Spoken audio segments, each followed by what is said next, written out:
never understand what we're talking about, or where we're coming, or where we're going.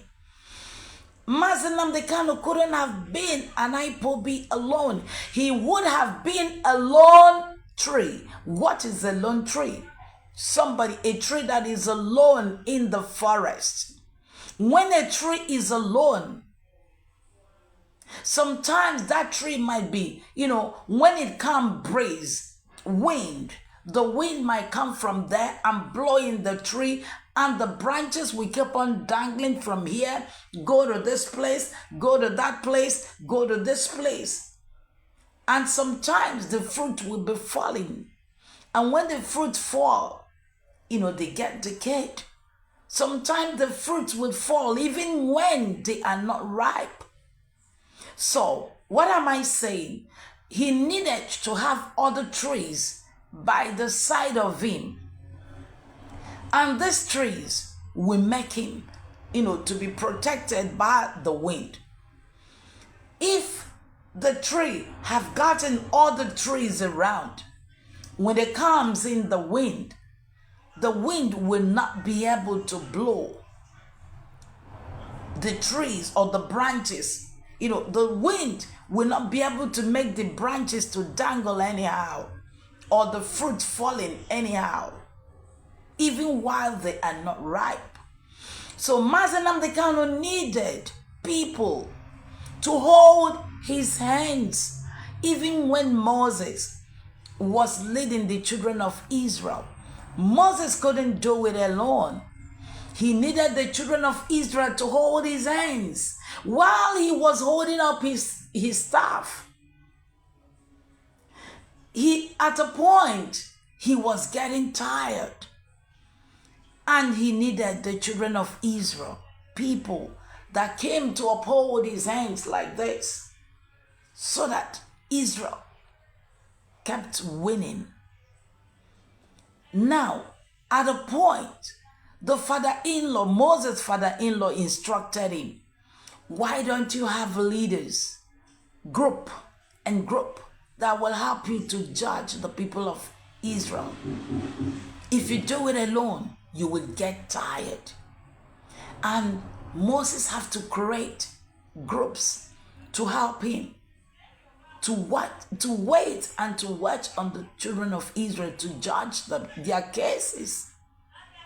So Mazi Nnamdi Kanu needed people,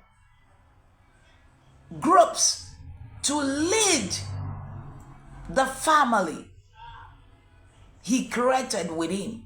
He cannot do it alone. There is no tree that could survive alone in a forest. It does not happen.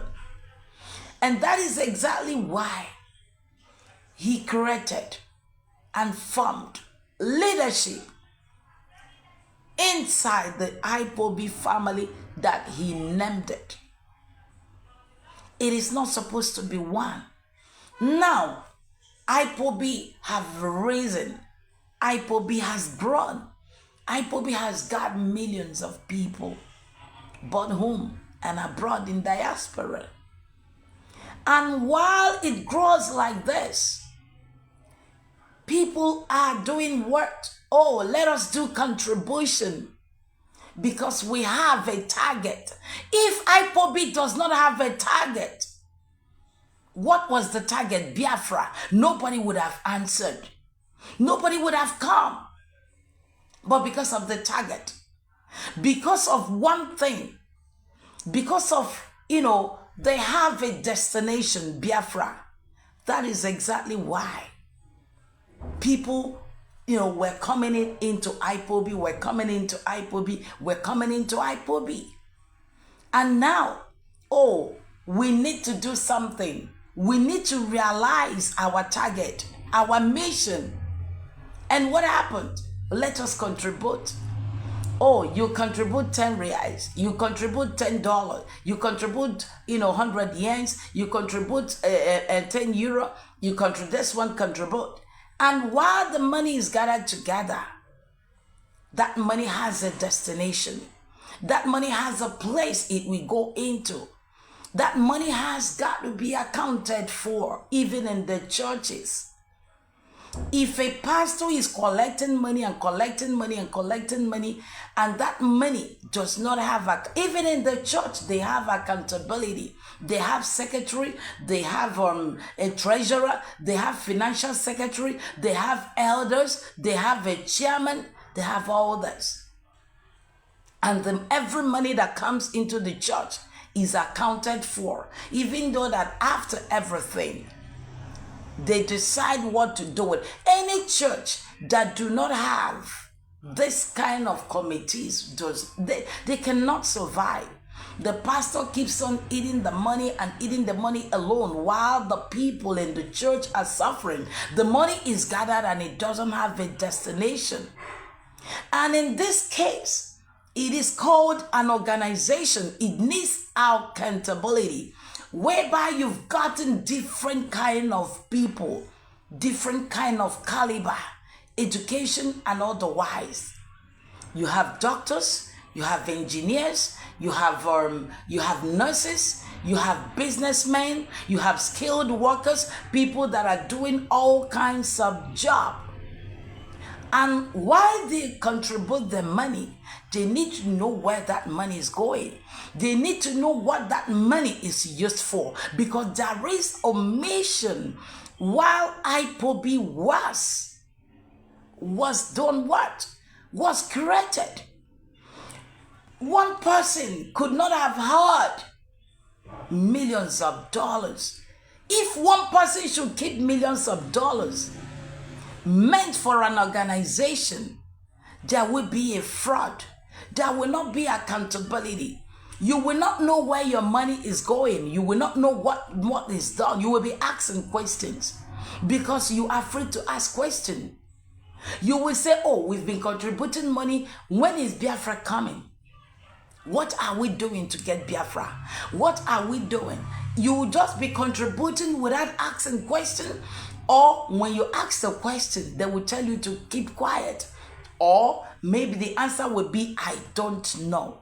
Look, let me tell you, you're a human being.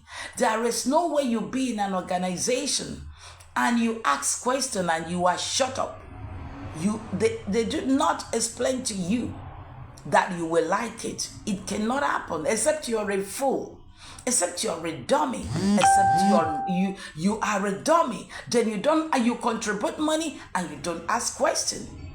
You don't know where that money is taken to. You don't know what mission that money is being realized. And every day we keep on hearing Biafra will come.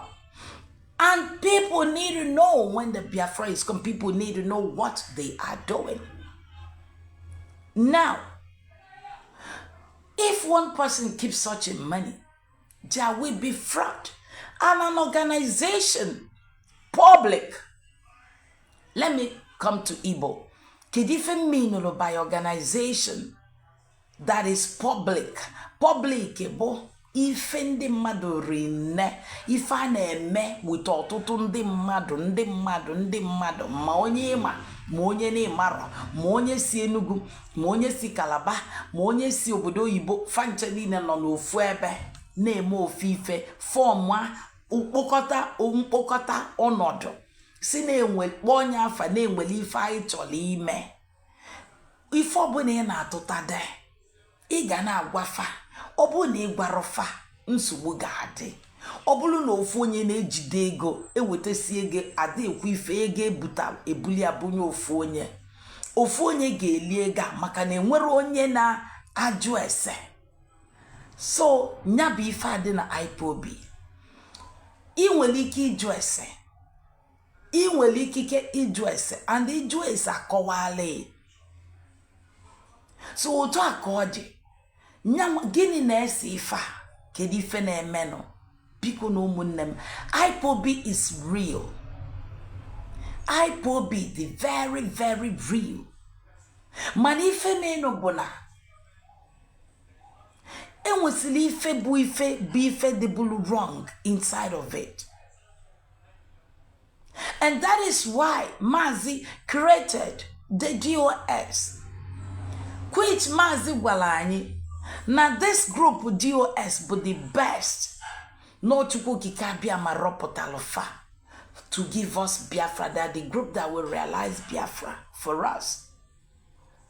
Mazi could a lot of broadcasts that we all listen to. Why ifeni na ige me kola ifeni ne kusisia ai we kwalo ai nchani ne we kwalo we bi ofu ebe kita anu wa bia lo ofu ebe obrozi ife nke ọ ga-abụ no ife so Mazi Nnamdi Kanu na-eme mba ka ikwuo na eziokwu ka eziokwu dọpụta onye ọbụla ọ bụrụ ife ofu onye ga-eme ka ngwakwa unu mụnwa ụdị mmadụ m ana m ajụkwa ese adụm aba n'otu a na-eme amarọ m ife a na-eme mma ajụkwa unu ịkpọ m n'otu njụọ gị ka ife unu na-eme otu a ka ife unu ji lee onya ka ife eji akpọkọnata ndị mmadụ onwere ife unu chi ime nne anya na-enwere ife unu chi ime na ọ bara uru adụm abịa maka na one adụm eje ebe a na-akụ asịrị enwere ọdịm time for asịrị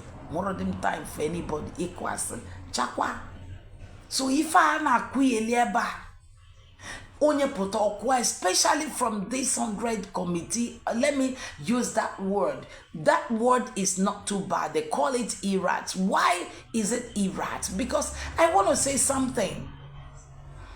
This group was formed by Mazi Nnamdi Kanu. This DOS was given to us by Mazi Nnamdi Kanu. This same group was set from Mazi Nnamdi Kanu. No, but the group leadership that will give us Biafra. Mazi Nnamdi Kanu, while I listen to DOS, not far but the structure. Mazi Nnamdi Kanu was alive for Western Onya Pogoneza. If Obuno me. Mazi Nnamdi Kanu have laid the structure, and the DOS have taken up the leadership until Mazi Nnamdi Kanu kidnap wanya. Kidnap Biafrans, we need to say all those things again. Kandina gotaria makane wendi ona bana kofa the one-sided. Ejezina one side anolozino fuebe. Gota kifade. Wogalia mwoi inolo nezioku makana ose ezioku biaga naputai. Obaruli popota sinde madu.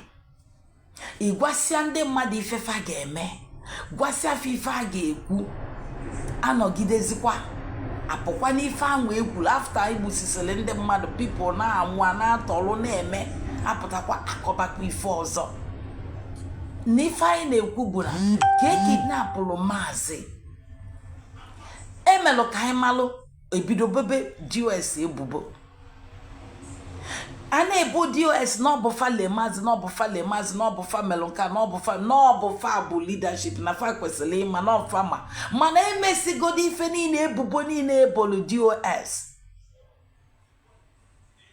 kita anyị na-amalụkwa na DOS anwere idea fa maro ebe Mazi jebel Mazi agwarofa Mazi agwaro dị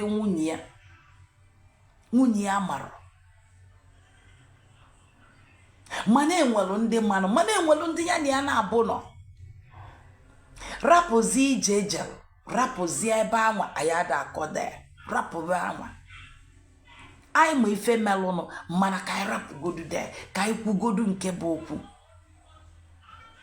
DOS ka ebola ebuba kemgbe DOS ka a na-ebo welu na ofu okwu a DOS ka a na-ebo ebubo. Please share this broadcast because all the very, very important. DOS can ebe buba right from day one. Onwolundi Simon Ekpa bido nyaba epedi ma short engine. Nelly ofobulu ebido. From day one. Kedi feji obube DOS from day one. Bune nwelu mission eji akpondi DOS. Onwere ife achọrọ ime gịnị bụ ife kugbo DOS ikugbo iweta leader ikugbo IPOB ikugbo onya iwe weta the structure DOS bụ ndị na-elidi abụ ọ bụ na Mazi Nnamdi Kanu anọrịa fa ga-anị ya ikugbo fa itinye confusion in their midst is scatter afa just like ife na-eme kita onye asi ebe a etinye DOS, and they make people blackmail. Some people malife. Ipota, ineme. The leadership blackmail. No jikwa polo wankita, o jikwa lenka, o jikwa na-eme nka, o jikwa na-egbu. Ogini befa. Kedi mgbe bidolo otwa. What is happening? Just because of one thing. Makane nwelu mission to destroy the DOS. Obolo ni destroy Afa. He destroy ya IPOB. Makagene IPOB. Yes, Mazi Nnamdi Kanu Kretelia.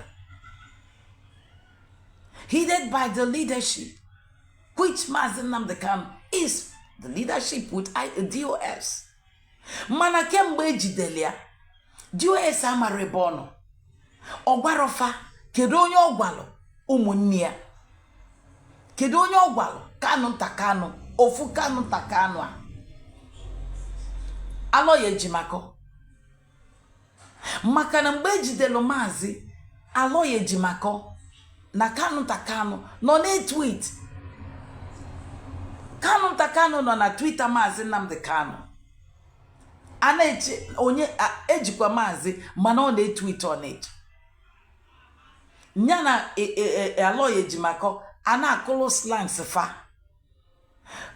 Kanu takanu si na Mazi no na mountain na ekpekpele.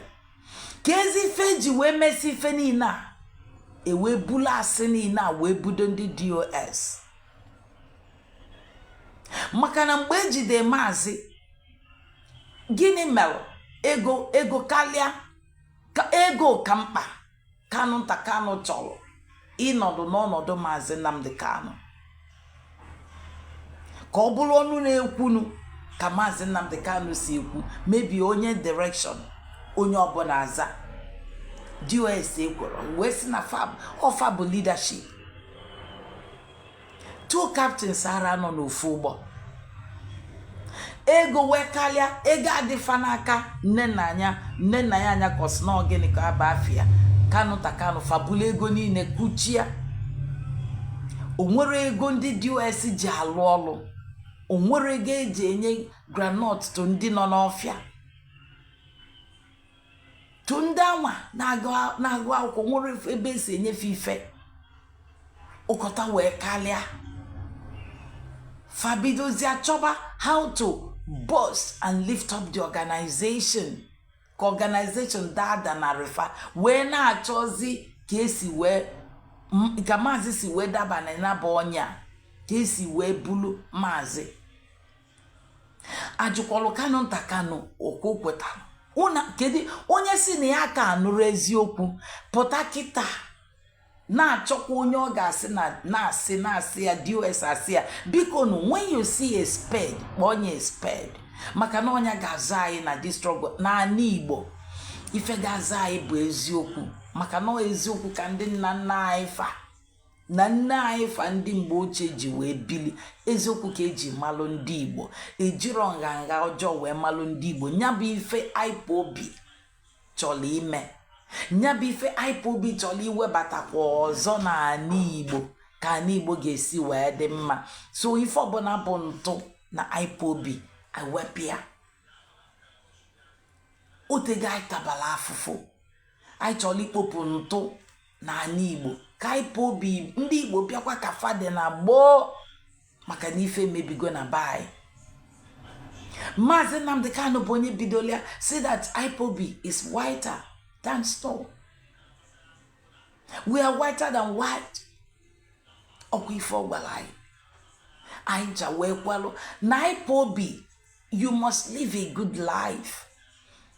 Ị ga try to live agana ịbịa meeting.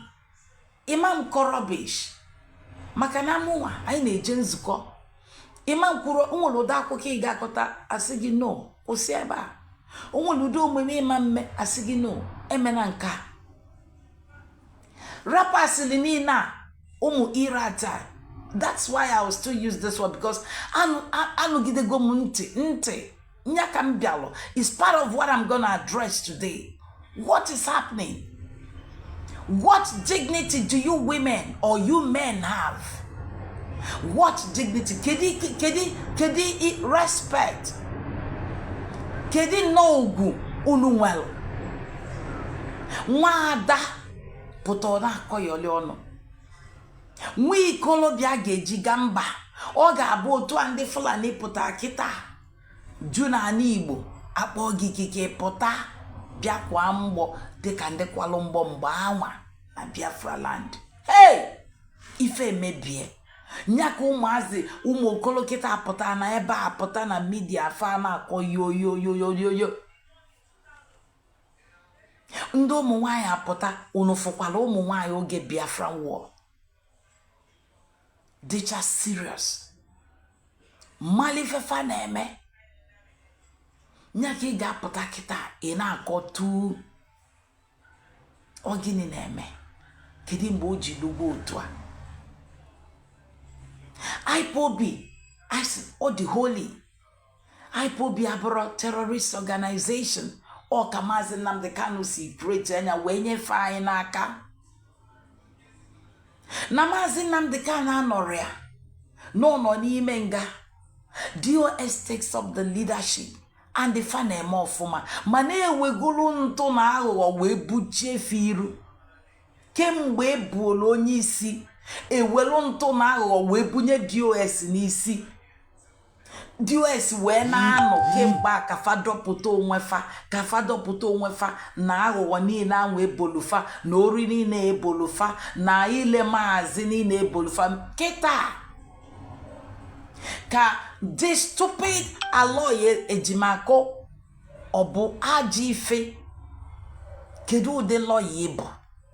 Kịta ka ị na-agwazi anyị na Mazi gwalụ gị from Sokoto ka ị wee kwua ka o si wee je na onwerozi ife mebili na enwezili ike ịkọnya bụ akụkọ kịta na onwerozi ife a na-ezo ezo. Ofu Sokoto une wee welu kịta gwabazie anyị ka Mazi si wee je Ethiopia mana si na o jere bụ ka Mazi si wee jezikwa Kenya. Kanu nta Kanu sikwa wee bịa. Ofu Kanu nta Kanu a Biafrans. So ọ bụrụ na ịnụsịa this message ma tata iwepụtakwa echi si DOS asịrọ ụmụ mmadụ ataga afụ. Maka gịnị ka eji ebofe ife niile a na-ebofe ife a? Maka na DOS ekwero ka emebie IPOB. DOS ekwero ka emebie ife ka ewele ọchịchị nye ndị na-ekwesịrọ. Enwelu ndị chọrọ hijack ọchịchị anwa. DOS wee jụ na fa ga-afụ isi ya maka na apụtago na-enwegosi ndị egbusili n'ụzọ. Ọtụtụ ezinụlọ ụmụfe anwụsịana, ọtụtụ ndị di, ọtụtụ ndị nne, ọtụtụ ụmụ nwanyị, ọtụtụ ụmụ ma ndị atọọlụ ma ndị afụrụ afụ. DOS wee sị na fa ga-afụzi isi nya bụ ije na anyị apụtago na ama nnazi azụ. Fa wee chọpụta na ọ bụrụ na DOS kwụrụ na ndị Igbo ga-akwụrụ. Achọrọ onye ọbụla ga-ejikwata ana Igbo. Ọ bụrụ na ị nwere ntị nụlụ ya tata. Ma ndị ile anyị na-eji ụmụ nwanne anyị alụ ọlụ ma ndị chọrọ one Nigeria fa chọrọ ka o nwee otu ga-akwụgide gbidim welu na-ekwula ana Igbo. Fache na onwe otu na-ekwula ana Igbo na ana Igbo ga-akwụrụkwa na ana Igbo ga-ewelukwa onwe fa na ana Igbo ga-enwetakwa Biafra. So fa chọrọ ife dịka Biafra. Ọ bụrụ na onye a ga-ekwu maka Biafra fa chọrọ iwetu ya. Onye ọbụla ga-eme ka Igbo nọrọ ofu ebe wee kwuo ofu ọnụ wee dịkọta ofu ebe. Fa chọrọ onye anwa. Ọ bụ na ị nwere ntụtụ ịnwelụ ya taa ịnụlụ ife m na-ekwu. Ya ka m ji wee sị ka m tụọ anya n'okwu Igbo maka na enwe ndị ọ na-abịa ekwusịa fa na-akọ ife ọzọ. Obulu na iwelu maka na ma afuka o anyị chani nefulu onye isi anyị n'anya mana ebe ọ bụ na-eji onye isi anyị eji anyị ncha wee na-agbakwa mbọ ka ewepụta ya mana leadership ga-alụ ọlụ fa enwelu ndị enyere ọlụ n'aka wee sị na fa ga na-alụ ọlụ a maka na ndị ilo kali ewelu ndị ilo wee tinye n'ime anyị ndị ilo a wee na-akwabisi ife niile and ilo niile a bụ n'ime ụlọ ka anyị na-anụkwa ndị Nigerian gọọmenti ka anyị na-anụkwa ndị ime ụlọ ụmụ nwanne Mazi Nnamdi Kanu onwe nụrụ mgbe fa chọrọ ka leadership IPOB DS gaa n'iri maka ya maka na fa chọrọ ka ọ bụrụ nke fa na-ekọwa fa na-eche n'ebe ọ bụ na nwanne fa wulia n'ebe ọ bụ na nwanne fa wulia mebi na mgbe ọ kpọrọ oku ya na fa abụọ nọ makazia na IPOB bụ their property or their family business. Ọ bụrụ na fa welia like family business then we anyị nwa gbakọtala ọnụ wee na-achọ Biafra enwere anything to do with them. Mana ọ bụrụ na fa welia nọ ife Igbo niile ife ọbụla bụ Biafra niile then anyị kwesịrị inwe leadership and that leadership bụ DOS. So na Mazi anọrọ ya DOS ka ọ dị n'aka. Mazi wete communication nwee ife ọ chọrọ DOS ka ọ ga-aga ka ọ ga-akpọ ọwa and ya bụ ife na-agabu n'iru mmanụ ụmụnne Mazi ma Kanu nta Kanu ma mee ma ndị nke nwanyị ma ya osno master prophet ya ka osno bụ gịnị maka amarom ife ọ na prophetic or whatever. So fancha niile fa wele anọ bụ family business fa their incorporation no fa ebe aka fa si eli nni anyị tụkọtasịa fa nwa ga-eli nni mgbe abịazili leadership n'ọlụ ya fa chọrọ ya fa wechi grab ya okwerofa omume akpọta onye oshi Simon Ekpa agwa ife ọ ga-eme sịsọ na-agwali ya wete platform ya na ọ ga-arapụ platform ya o jibu n'ọlụ as Simon Ekpa ka o welu batazie na radio Biafra welu leadziya ọ bụrụ lead no welu kwuba okwu ka ndị ọzọ si eme ọjụ DS wesi ya na fama nyero n'yanụ maka na ife a bụ ka esi eme ị ga-asa n'olufe ife ọjụ maka na onwelu mission.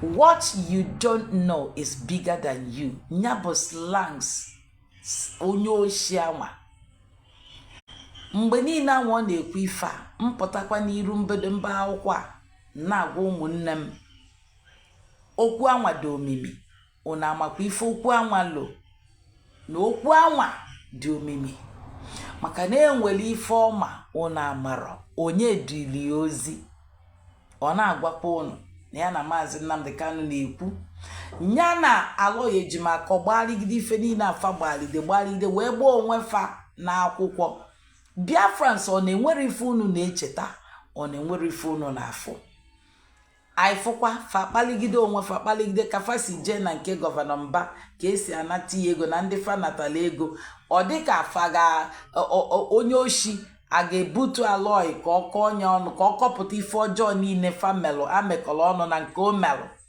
aloi je pinyu anya je pinyu anya sobekwu ya ka ewu ka ọ dị ebupụtana ya n'ama unu echezọsi gị ife niile ụmụ nwanne Mazi Nnamdi Kanu buluzia mgbe niile fa buolu kedu ife fa na-achọ fa chọrọ ka Mazi Nnamdi Kanu na leadership na-akpakọlịta fa chọrọ iwepụ Mazi Nnamdi Kanu na leadership kafa welu batazia asomo nne Mazi Nnamdi Kanu maka na fa welu mission gịnị bụ gịnị ego wee na-esi ebe anwa na-enweta ego anwa ablọkụlụ fa ka ebupụlụ Mazi ka ndị Nigerian gọọmenti bulu Mazi fa chọrọ ego anwa maka ebe a ka fa ga-esili nri ebe a ka fa ga-esi na edebe ụbọchị fa ego anwa elurozifa aka elurozifa aka leadership na-eme ife ka leadership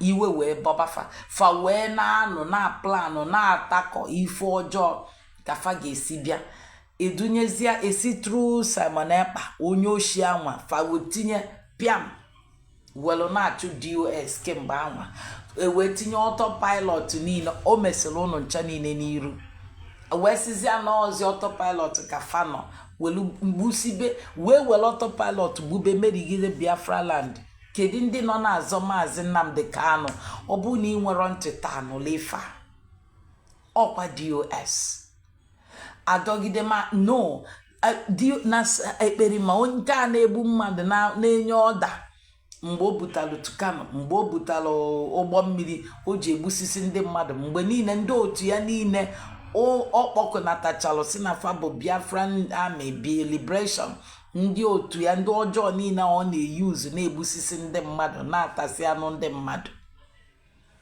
maka na IPOB abụrụ a terrorist group. They have to wepụ onwe fa ịmakwa ife ọ bụ ịkpọpụta onwe gị na grupu ọjọọ ka a ghara ịgụkọ ụlọ ọnụ maka na agụkọ ọghọ ọnụ the antelope si na mgbe fa ga-abịa polisi ga-abịa itikọtakwanya na ewu tikọtakwanya na gịnị ịma mmazi nke bụ nke akpụrụ onye ọbụla maka na fancha yiri so onya bụ ife we love Mazi Nnamdi Kanu fa bụ Biafran Liberation Army fa na-egbusisi ndị mmadụ na-achọ ịza IPOB then IPOB itself bụ the organization the real need to separate wepụta onwe fa na ndị ọjọọ ka a ghara ịkpọfa afọ ọjọọ that is leadership. Ọ bụ na ị marụ na DOS lụrụ ọrụ malụ nke anwa taa ife niile anụnwa bụ even unu ncha niile ezigbo ụmụ Chineke o ife barịsa Ejiofor na-akpụ ya oge a wee nọlụ wee na-anụ ọgụ wee na-anụ so autopilot ekperi ma onye oshi bụ Simon ka ọ dị emebi na afa Mazi Nnamdi Kanu kedu ife ejila anụsi ọgụ oge a na Mazi Nnamdi Kanu aka ya dị ọcha na Mazi Nnamdi Kanu abụrụ a terrorist na Mazi Nnamdi Kanu bụ a freedom fighter na onwere onye ọ na-egbu a na-eji ya a na-adụ ya ma mụnwa ma unu nwa anyị nọ na midia wee na-anụ sị ekpelimọgụ na-ebu agha ọ bụrụzie agha. O nwere ụfọdụ ụmụ nwaanyị na-apụta kịta n'iru akwụkwọ na-ede nọnsens otego mfụbalụfa tata achọrọ m isi ụnụ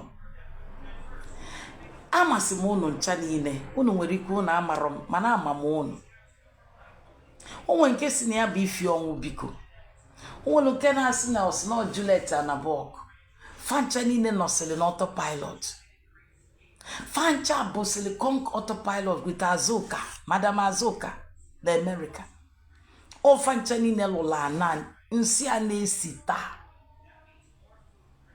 o fancha niile ha na Simon ekperi ọ ha dị na-eji ego ọ ha dịla plan ihe niile a ọ ha dịla ezi ọjọọ niile a ma nke si na ya bụ Emeka Livingstone or whatever o fancha niile nọ sọ autopilot wee na-anyụ nsị anwa na-esi nọ na-esi mgba gịnị mere jụanụ ọsịnafịa bụ ife ọnwụ biko ọsịna gịnị kedu ife o ji wepụ n'autopilot ife inwa ka ọ gịnị bụ afa ife iji wepụ n'autopilot ọkwa maka na ịjụrụ accountability gị nwa bụ nwaanyị isi na ịbụ nwa ada adịmakụ asịrị mana achọrọ m ka ị na-alụ iche echiche iwe mala ebe isi emejọ ka imeghalị anya ife jụrụ Azụka bụ accountability. Madam Azụka, ife jụbali ya bụ na ịchọrọ ịma ebe ego niile unu na-eweta maka na etinyelụ gị na Madam Azụka ka ị bụrụ onye na-enyere ya aka ịgụkọ ife unu na-agụ mgbe anwa ka unu si eme ego unu, ka unu si eme ife unu. Ọkwa na ịjụbalụ Madam Azụka na ịchọrọ ịma ịchọrọ inwe accountability ebe ego unu nọ, ka ebe a na-etinye ego, ka esi eme ego. Madam Azụka ewe sabali ya iwe, iji gịnị chọrọ ịma? Ọkwa na Madam Azụka unu si na ya tinyebele ego unu na private account fa, onye di ya etinye ya na private account fa. O wekwelu unu iwe, o welu unu iwe. Kedizi ife unu ji akpọgbu DOS kịta? Ana m ajụ unu na DOS factual transparency, that is open some ina-eme ife a na-afụ ya anya, iweta ego edenye ego nke agala ebe a, nke agala ebe a, Mazi pụta ife niile a wee deli eweli ya wee nye ya. DOS wee na-alụ ọlụ na-agba mbọ ka ekpọpụta Mazi pụta ebuli ife niile wee nye ya. Ọ gịnị melụ? Ụmụ nwanne ya wee buru ajọ obi solu ndị autopilot join afa welu pieces na destroy the good leadership na-achị otu jikọtalụ ndị Igbo ka e wee kpọfa ndị ori, so that Biafrans ama believes in them. Ọ bụrụ na Biafrans believe in them, enwe confusion, enwe division, nya bụ ife a na-eme kịta. Une soluzie ndị enemies gbarapụ, enemies esiga ebe anwa wee bata wee golu ndị egolu every days ananụ ọgụ apụta na-akụ asịrị na media. Unu eweli achọghị distract ndị DOS from ezigbo ọlụ fa na-alụ. Unu eweli achọghị imebi otu DOS ka fada eme n'ife fa chọrọ ime. Unu achọghị ka reject ya DOS, unu achọ ka ụwa reject ya fa, unu chọ ka ụwa ka emebie IPOB, ka unu form another group. Achọrọ m ije unu, kedu group unu ga-form kịta? Unu mebisia ndị DOS, mebisisia ife niile. Unu abịa tụọla anya si kpọlụkwa anyị ọzọ, mepe another group sikwa anyị ba. Ka ngwakwa unu Biafra na ọ bụ na ị nwere echiche, ọ bụ na ị na-eliju nri afọ, Mazi Nnamdi Kanu ama kpọpụtasị anyị n'ụzọ gbarapụ anyị.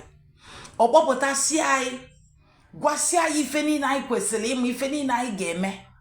Eweluzi ori na ntụ wee bo leadership na-alụ ọlụ. Ife a kemgbe izizi kafa chọrọ ibupụ leadership, kafa wee wekọla ego. Mazi Nnamdi Kanu ụmụnne gị chọrọ ego a, ụmụnne gị chọrọ IPOB ka ọ dịrị n'aka fa otu a. And ụmụnne gị did everything iji wee mebi IPOB, mebi afafa, iji wee le IPOB, lekwuo ngị nwa bụ Mazi Nnamdi Kanu. Ọ bụ na ị mara ya, ụmụnne gị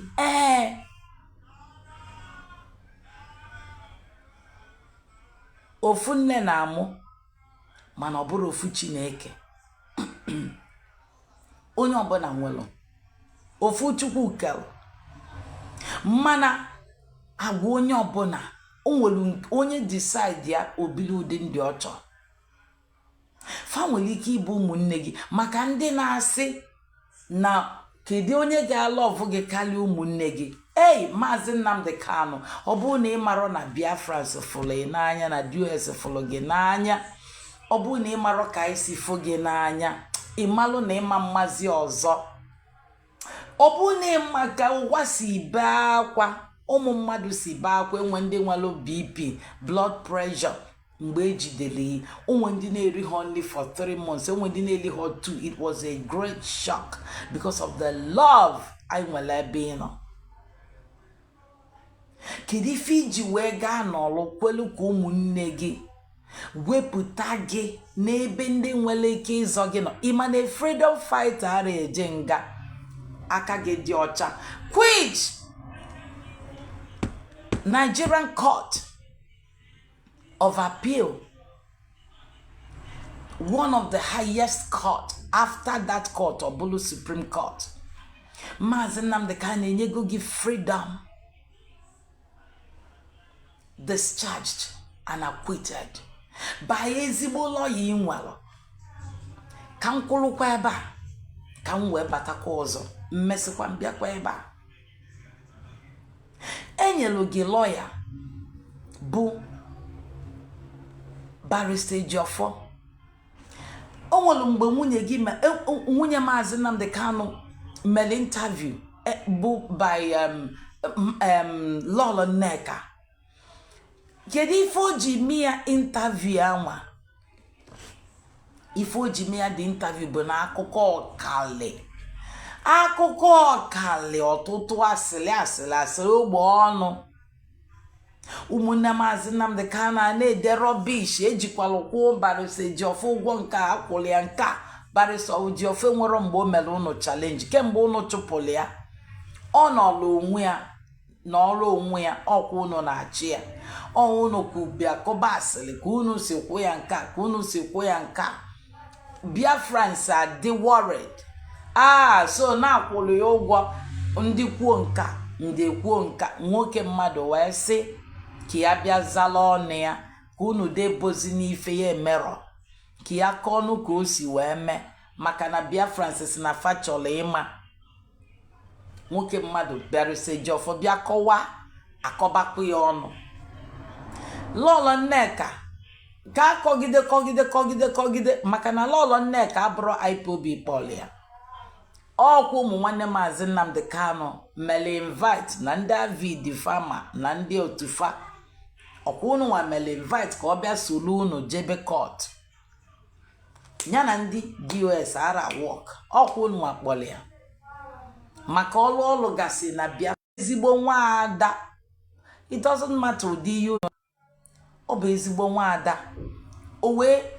That is wee fụ ka ife si eje mgbe anwa ọ laikere ya. O wee jụba ajụjụ. Ụmụ nwanne Mazi Nnamdi Kanu wee kpọlebia na Barrister Ejiofor azụgo ya. Barrister Ejiofor nọrọ onwe unu na-akpọ ya afa otu DOS si nọrọ onwe fa. Unu na-ebozi fo oshi. Unu ga-ebo DOS oshi ka unu wee nwee ike welu weta obi Biafrans welu bute division. Ndị a hetie DOS fa wee believe na ọnụ nwa bụ family mana enwe ife nche egwu unu. Gị nwa bụ nwanne Mazi Nnamdi Kanu kedu ife nwunye ya ji wee grant ya interview? Ọkwa ofe ife unu kọbala ebe Barrister Ejiofor nọ. Asịrị niile leta niile unu na-ewepụta unu jikwa ya 100 gịnị nwana ọsọ $100,000 ọ gịnị kọba na-enwere ife Barrister Ejiofor jụrụ unu ọnọdụ onwe ya. The same thing ka unu kwubara. Nwunye Mazi Nnamdi Kanu kedu ife unu ji kpe ya asị? Nwaanyị enwere ife mere unu. Onye ọbụla nwere nwaanyị biko unu share no this video. Mbọsọ ọbụla ọ bụgodo na ị ka nụrụ nwaanyị. Mbọsọ ọbụla ịnụtala ezigbo nwaanyị. Ịnụ nwaanyị nụta ezigbo nwaanyị. Ezigbo nwunye ya ama nkwe ka ife ọjọọ mee. Ọ ga na-adụ nwunye gị ezigbo nwaanyị fụrụ gị n'anya ga-aga to any length to protect you. Ọma nkwe ka ịdaba n'ọkụ. Lolo kedu ife ọjọọ Lolo mee? Aji wee na-akpụ ya n'ọnụ ka akpụgbuo ya maka gịnị? Lolo Uchechi si na ya malụ obi di ya malụ di ya nụrụ. Ọ kwaso nwaanyị malụ di ọnụ. Enwego mgbe m pụli ebe m ekwukwu ya ọzọ. Ọkwa nwoke malụ nwaanyị ọnụ. Gị na nwaanyị bili unu bikarịa na unu na-ebi 1 year. Ịmalụ gị ife nwunye gị ga-eme.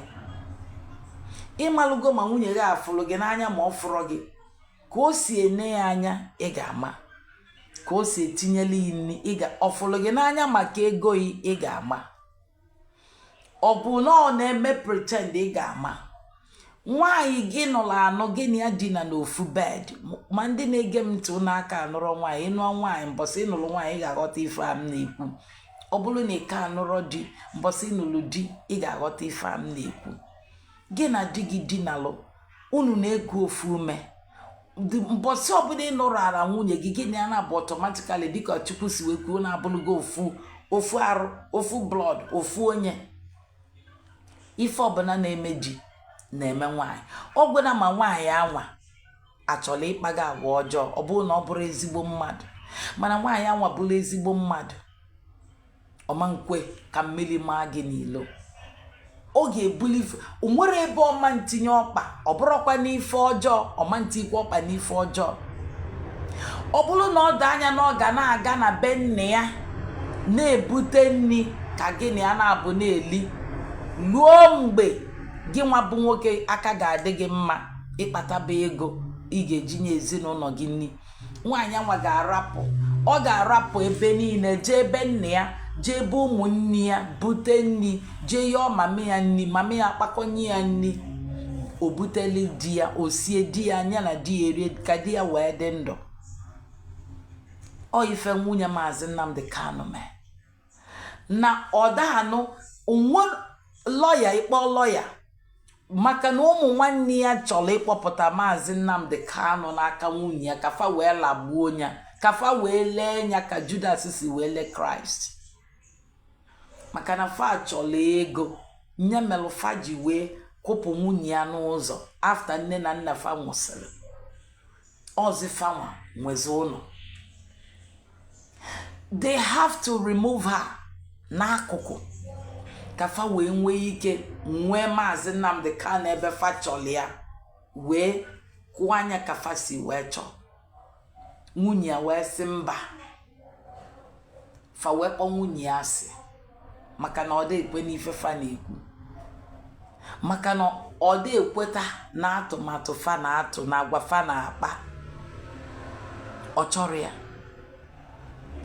even di ya kwugodu nke na ọ laikịrị na-adịrọ mma ọ sị di ya mba nka adịrọ mma mma nso gị wee mee nka ife a bụ ife ezigbo nwaanyị na-eme ịchọkwa ije jụọ ese ịchọ ije jụọ ndị okenye ife a m na-ekwu kịta ọ bụrụkwa okenye alụ nọ ndị okenye mgbe ife ma ọ bụrụ na faka nọ n'ala Igbo maka ife emebigo nwunye Maazị fakụpụ ya n'akụkụ mana ọ nwaanyị na-alụ di ka ngwakwa ụnụ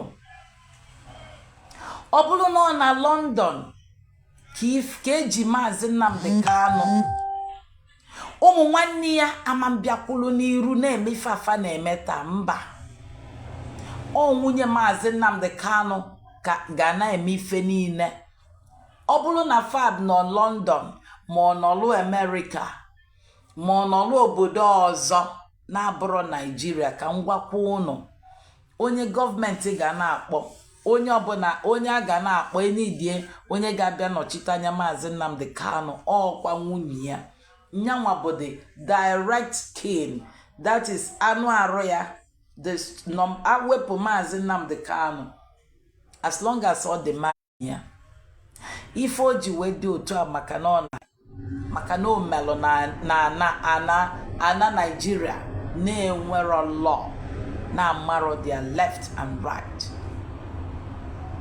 ịma mkpọpụ nwaanyị gị nwa bụ nwanne akụrụ nwanne mmadụ wee tuchie ọ ife a na-eme n'ala Igbo kịta ndị Igbo na-eme kịta nwoke nọ nwaanyị ọ bụrụ na ọnwa anakọlụ nwaanyị ife niile ya na di ya jibili chụpụ ya na ụmụ ya ụmụnne ya ebichie nya bụ ife ụmụ nwanne Maazị Nnamdi Kanu melụ fa na-eme ya na ndụ now. What about Maazị Nnamdi Kanu? God forbid ọ bụrụ na afọrọ ya unu achụpụzie nwaanyị otu unu si chụgbuo onye kịta nwaanyị a wee sị mba mma nsoro ụzọ a di m na-aga na ọ dịrọ mma mma nsoro ụzọ ụmụ nwanne di m na-aga na ọ dịrọ mma ekwu ụzọ m esi ewelu na-akpọgbu ya ewelu na-akpọgbu nwunye Maazị Nnamdi Kanu unu ewee kwelu unu nwa bụ nwaanyị na tatolosi ọnụ. So kita ka na unu chọrọ ịgwa m na anya unu ncha niile desi na Mazi Nnamdi Kanu. So unu chọrọzili ịnụ ịchụfu nwunye Mazi Nnamdi Kanu. Mazi Nnamdi Kanu welugo ọnụ ya gwa unu na ya chọrọ ịchụgbu nwunye ya. Mana unu nwa bụ ndị mmadụ nyako ejikwa unu irat. Unu ewelugo aka unu welu nwaanyị nọ na nwaanyị na-ata afụfụ. Nwaanyị di ya nọrọ ya nalụ di ya n'ike wee kpọrọ obele nwa maka nke si na ya bụ Njideka na-atatọsi ọnụ. I am so pissed off. Gị nwa bụ nwaanyị arụ na-adịrọ before di ya pụọ ejidelu di ya o nwere health problem. That problem a na-atali ya arụ. O jenwuro the treatment because eji di ya eji. Don't okay si jide di ya na ife niile a nyezie ya ma emotional stress plus arụ na-egbu ya no near on a dangerous part of her body that the woman ji obele nwa ịmakwa ife bụ onye bi obodo oyibo. Ọ bụ na ibi obodo oyibo ị ga-aghọta ife m na-ekwu. Obodo oyibo enwero nne, obodo oyibo enwero nna, obodo oyibo enwero anybody ga-arapụrụ nwa ọsọ gị nwa. Enwelu ka ị ga-esi wee dị unfit. Ọ bụ na ịma nnekọta nwụrụ nwa gị anya ndị welfare analụ, ndị gọọmenti abịa nalụ gị nwa gị. So nwaanyị anwa n'ebe anwa na-ayị arụ kemgbe ejidelu di ya wite obele nwa. Ama nrapụ nwa obele nwa anwa mana ịlụ ọlụ arụ na-egbu ya situation arụ ọnọ. Ma di ya ejidelu ma obele nwa ọ na-azụ ọ dịrọ fit to work. For you, or something. I am talking to every one of you. How can you people have the God, Ejiro, or Snobu Njideka? Who are you? Uno will na akpali lolo. Uchechi nwunye Mazi Nnamdi Kanu. And yet it's in Igbo IPOB. And you're talking about Igbo IPOB. Ibro, any IPOB at all. Obulu ni Igbo onye IPOB. You can never talk ill. Igbo nwaanyị ife no mero. Imakwa ife obo. Unu na ebo nwaanyị ife no mero. Who are you?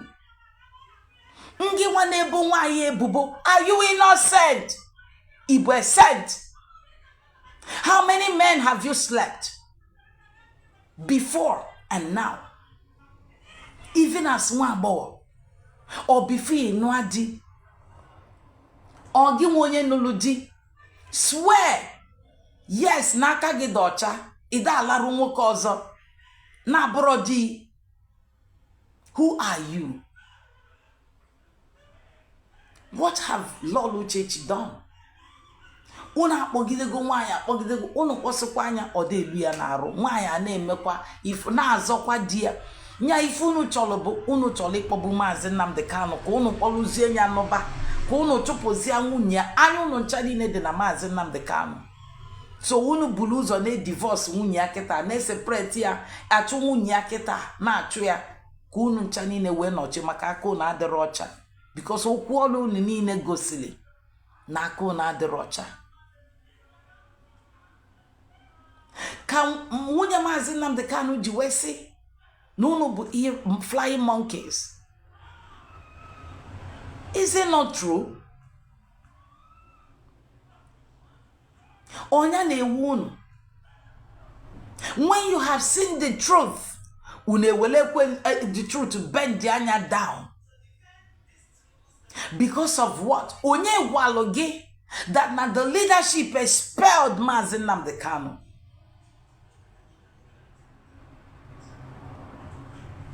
Fama ngwaru na ife unu chọrọ ịnụ. And the man gwakwu na ife anwụ unu chọrọ ịnụ. Mana the leadership will continue to soar higher. And IPOB will continue to soar higher. Biafrans, wochante, wocheba, wocheba. Nwunye Mazi Nnamdi Kanu nwere ifo mele. That you said you love me, I used to say it. Ni love Mazi Nnamdi Kanu. and you're destroying the wife. That is unu chọrọ ka unu destroy anya ọpụtazia ije n'obia gị nwa bụ nwaanyị Njideka maọbụ ejiro maọbụ ọsụna-achala ugo maọbụ ndị ọzọ ndị otu mmesoma unu eje n'ụbakwa ya. Mana unu mana Mazi Nnamdi Kanu nwere nwaanyị unu achụlụbịa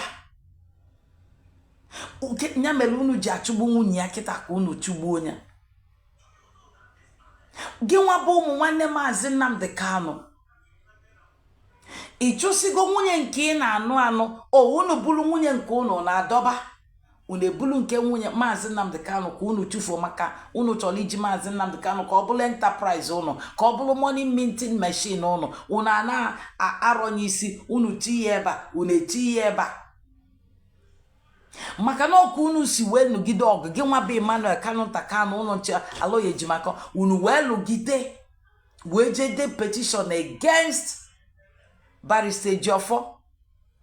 The same man, lawyer Nyana San Ezekome nwetalo the freedom of Mazi Nnamdi Kanu. Ofu unu nwa bụ Kanu Kanu meme na ndị otu unu. Unu nwa support kwalo Ekperima. Onye ochie Ekperima na Finland against IPOB. Unu nwa create fake ESN. Unu jiri egbusisi ndị mmadụ. Ke welu destroy ya the men ESN, ke we destroy ya the men IPOB, ke we destroy ya the leadership. Ofunu nwa create lugida na n'ihe ọjọọ ni na support gide ihe ni na anwa. Ogide ka mmadụ mere unu. The same thing kwa. Unu we nugide de ekpegidele ikpe. Barrister Ejiofor na San Ezekome jegidelu wee nweta freedom of Mazi Nnamdi Kanu. Ndị court wee sị na enwere ebe a ga-ekpe Mazi ikpe again. Ọsọkwa ya bụrụ obodo oyibo ebe nwelu jurisdiction. Ọsọkwa ya bụrụ na ba gịnị bụ jurisdiction? Ebe kwesịrị ikpe ndị nwelu the same authority. Ndị ebe that is as long as na obodo ọbụla ọ bụrụ Kenya ọ bụrụ America ọ bụrụ United na fan with the same treaty of the United Nations guiding them concerning rendition, concerning the kidnap, illegal rendition. Mazi Nnamdi Kanu amamperi ikpe again. Ewe squash the count enyelia. Yes, I'm an amalami nke onye oshi Fulani jeluje busini abụbụ former attorney general na akwụkwọ ụgwọ ya welu je tinye stay of execution mana fa na-eji iji ya ndị lawyer nọkwa na-eji iji ya wee sị na Mazi amanjezi court ọzọ anyị nwa bụ ndị IPOB leadership pụtalụ tigide mkpu na Mazi Biafra bụ na ịmara ife a m na-ekwu adịzina confused. Gelifa m na-ekwu taa wele onye ka nji wesị ka nsukeni ya n'Igbo ka ụmụ nwanne anyị wee ghọta ife m na-ekwu ọfụma. Enwetalo that discharge ọ bụrụ na ejero n'ụlọ ikpe ọzọ Mazi Nnamdi Kanu ga-abụgo onye nọ n'ilo maka na United Nations fa respect ya your judgment. Ofu judgment anwa ndị US Congress kpala aka kịta wee si go back to that United Nations group anwa fakulu 2022 Nigerian government na-emere obe ọ na-bụrụ ife Barrister Ejiofor na San Ezekome nwetara wee na-asị na ọma njezi court again that they must obey that order of the United Nations. Wee si stand there on discharge. Leadership we tinisi Biafrans obulu ni ga-echeta go back to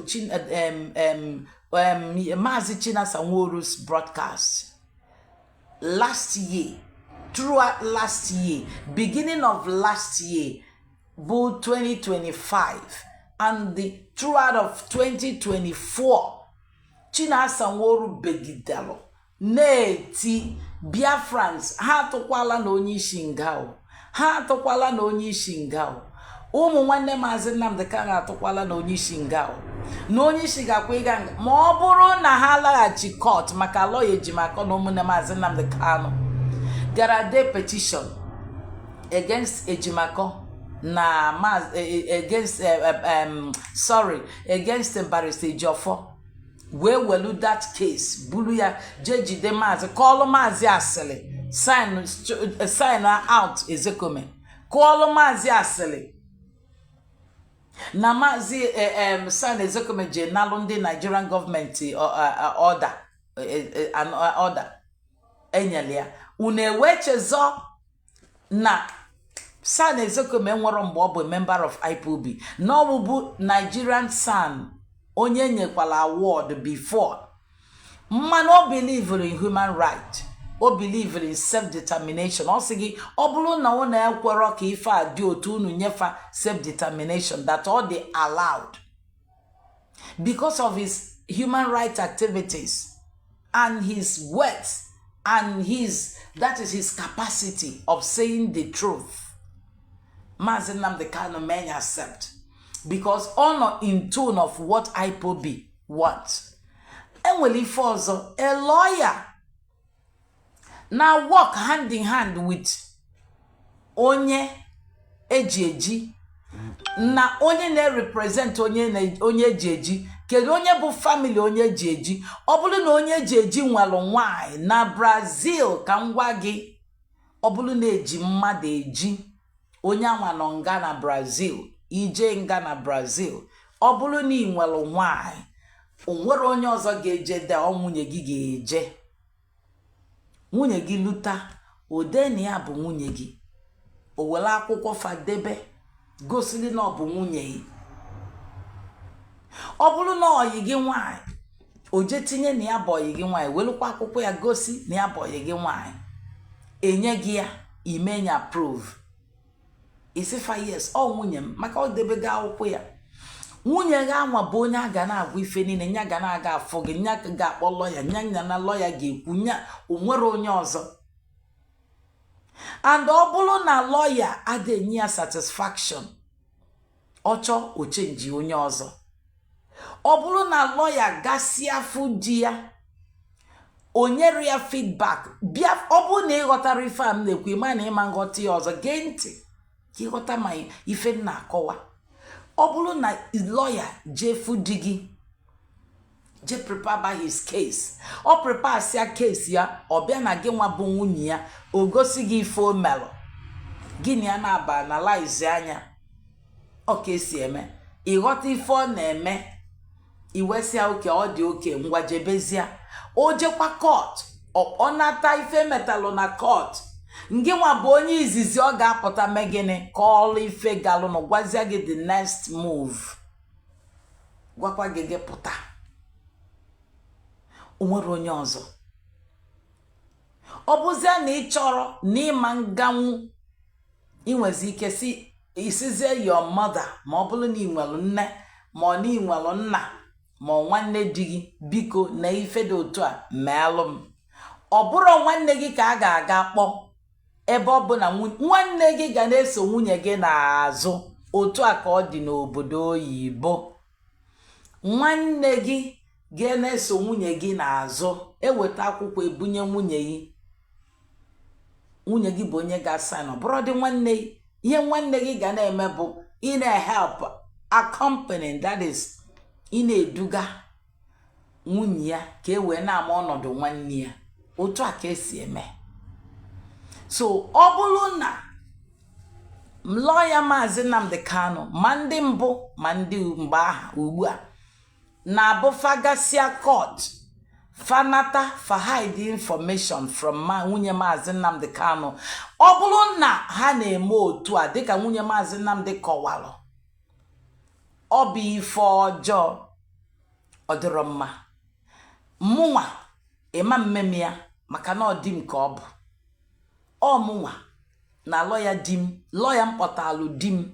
Ọ bụrụ na ndị oyi ya onwe ndị hepụ mkpọta lọya ma na ụmụnne ya ma adịrọ satisfied ngwafa alaikirọkwa m ife a this man onwere ka ị ga-esi bịa ije na ịkpọta lọya ịkpọnye gị na lọya nwanne ya na-ekwu mụnwa bụ nwunye bụ di m amarọ m ife lọya na-akọ ekwesịrị m ịma maka na ọ dị m ka ọ bụ enwe ife na-emenụ ọ dị m ka ọ bụ ụmụ nwanne ya ga-ama mụnwa ga-ama mụ na fanabụ anyị ga na-akpa ya akpọọ m ngụsị anya msịfa na-ekwu ife lọya weta afakpa anya anyị planụ kwa ọzọ mana ọ bụrụ na ọ na-abụ lọya gasịa ka o kwuru fasi lọya agwakwana nwunye ya don't tell her eje n'azụ gwa ya agwakwana ya report to us it's bad onwere nwaanyị a ga-eme ya ọ dị obi mma ma ngị nwa na-asọpọtụ alọya ejimakọ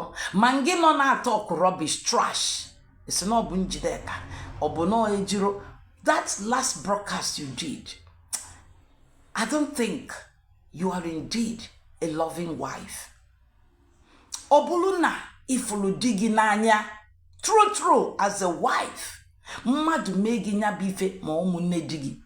Gị na ụmụnne digi ga walk in hand, but oburu na fa ga achụpụzi gị. Fa sị gị na ịma mma ife gbasalụ digi. Lawyer pụta ọhọdụ information. Ọmanye gị nwa bụ nwunye ya, onye ụmụnne ya. Ọ dịrọ mma, family ọbụla na-eme ya ọ dịrọ mma. Mgbe eji eme ụdị ife a bụ ọ bụrụ na nwaanyị anwa nwanne ụnụ na-anụ. Ọ bụrụ na di ya achụghị ya, di ya achụrụ ya achụ ya na di ya ebirozi. Nke a dị iche. Ọ bụrụ na ya na di ya agbasago, ọ dị iche. Mana as long as ya na di ya ka bi ọbụla ezigbo nwaanyị, o nwere mgbe ọ chọrọ di ya ọnwụ. Nwaanyị kwesịrị ime ha duties. So gịnị ka nwunye ya mee? Ọ kpọtalụ lọya ọzọ Barrister Ejiofọ na lọya ndị mbụ adịghị ya satisfaction na fada eme ọfụma. Ụmụnne ya jụ nọ nke fachọl ọsịfa mba papa ya biko nyelụ m aka jee chọọlụ m ezigbo lọya maka di m. Lọya ga-enye di m ife ọ chọrọ ga-enwe ike lọya maala ife ga-akụkọta nwa akụkọ ọnụ ka o represent ya di ya ọ bụ ife alụ ka o mee kemgbe anwa ụnụ a na-agbụ ya ọkpa ka ụnụ gbagbuo ya kemgbe anwa ọ kpọtalụ Barrister Ejiofọ ka o bido laba Barrister Ejiofọ ifelara eme ụnụ ebobazie anya ebubo ụnụ ewelu a whole that is a whole big time lawyer personality mmadụ ụna na-eteti ya na-eteli ya na-aga na blackmail ya ọ na-alarụ ọ larụsi ife anya ụba ọ larụ ife lara eme ụnụ. Aren't you people stupid? Ụna likwe nni biga nwe ife mche ije ụnụ nwa nọ na excuse me ka unu nọlụ na that ordinary 100 committee or whatever na ka unu nwa bụ ụmụ nwaanyị a na-atọrọ bishi a n'ọnụ ka unu ra. Achọrọ m iju unu Biafrans jụọ na ụmụ ndị a Mazi Nnamdi Kanu ọnya gwara ụnụ kpalịa nwunye ya ọ Mazi Nnamdi Kanu gwara ụnụ kọba nwunye ya ọnya so ụnụ kpalịa nwunye ọnya na-agwa ụnụ ife unu na-ekwu ka ọ bụ na Mazi ada n'ife a na-ekwu. Yet you love Mazi Nnamdi Kanu. Ejiro imepe ọnụ iwe na-asị just one child ka ọ mụrụ just one child ka ọ mụrụ ọma nlụ nwa ọlụ ọmụ alụfa. Oh, you are a woman. One child bụ nwa.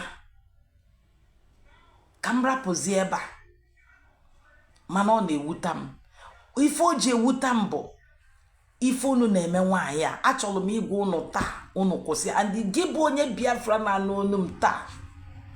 Ọ bụrụ na ị nwere nwaanyị ọ na ị ga-anụ nwaanyị echi ejizi n'ọnụ gị akpọrọ nwunye Mazi Nnamdi Kanu. Ejizi n'ọnụ gị akpọrọ nwaanyị a na nwaanyị enwere ife ome. Onye aka ya dị ọcha ara atụ ụjọ. Onye aka ya dị ọcha ụjọ ara atụ ya. Maka gịnị oge ọbụla ịkpọrọ ya ọza ebe ọbụla iwetalụ ọ ga-aza ya ife ogulu no kwuo na aka ya dị ọcha otu akwa ka ọ dị onye na-atụ ụjọ bụ nke aka ya dịrị ọcha so ka unu ra na-akpọli ya bụ nwaanyị a unu kwụsị ya tata ọ bụ na ị ka nụrụ di ị ga-anụ di nya bụ ife ịkpọrọ nwaanyị a ọ ga-emekwa ya ọ bụ na ị nọ na be di ị na-akpọli nwaanyị a this able woman this divine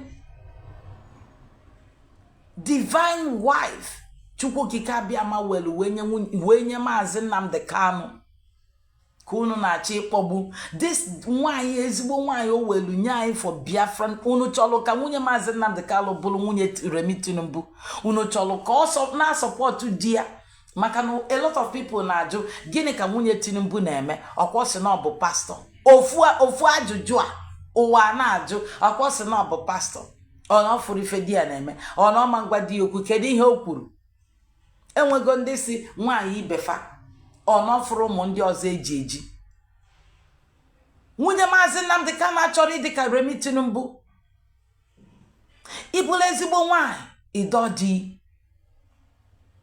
ịbụla ezigbo nwaanyị di gị na-adanye n'ọkụ dịka Mazi Nnamdi Kanu na-azị ya kịta ya na ụmụnne ya na ndị lọya iberibe nwunye ya sị mba o nwere ife di m chọọ o nwere ife di m kwuo ama m ife ọ chọọ amalụ m obi ya mma nkwe mma dọgide di m wee dọpụta ya ndọpụtasị anya ọ ga-afụ na m mere ife ọma nwaanyị welu ntutu ya taa na ya ga-eme ife ọma the last day na di ya ga-afụ ya na ya mere ezigbo ife unu ewebulu nwaanyị tụtụ a na-aga ife lara eme unu just know that if you have insulted Mazi Nnamdi Kanu's wife, if you have not married, when you marry, that same curse you laid, it will come back to you. If you are married already, just know that if you have insulted and labeled that woman all the evil names, that same curse will follow you in your husband's home, or will take you away from your husband's home. Just know that. A woman na adiro imakwi febo udi operation nwanyị amelo una na say oh that the IPO be paid, she's IPO be paid for operation, she cannot walk. Please be sick. You that said that, all of you, because oda aru ayalo nwanyị ya yakwa gị ka imalo mega alolo.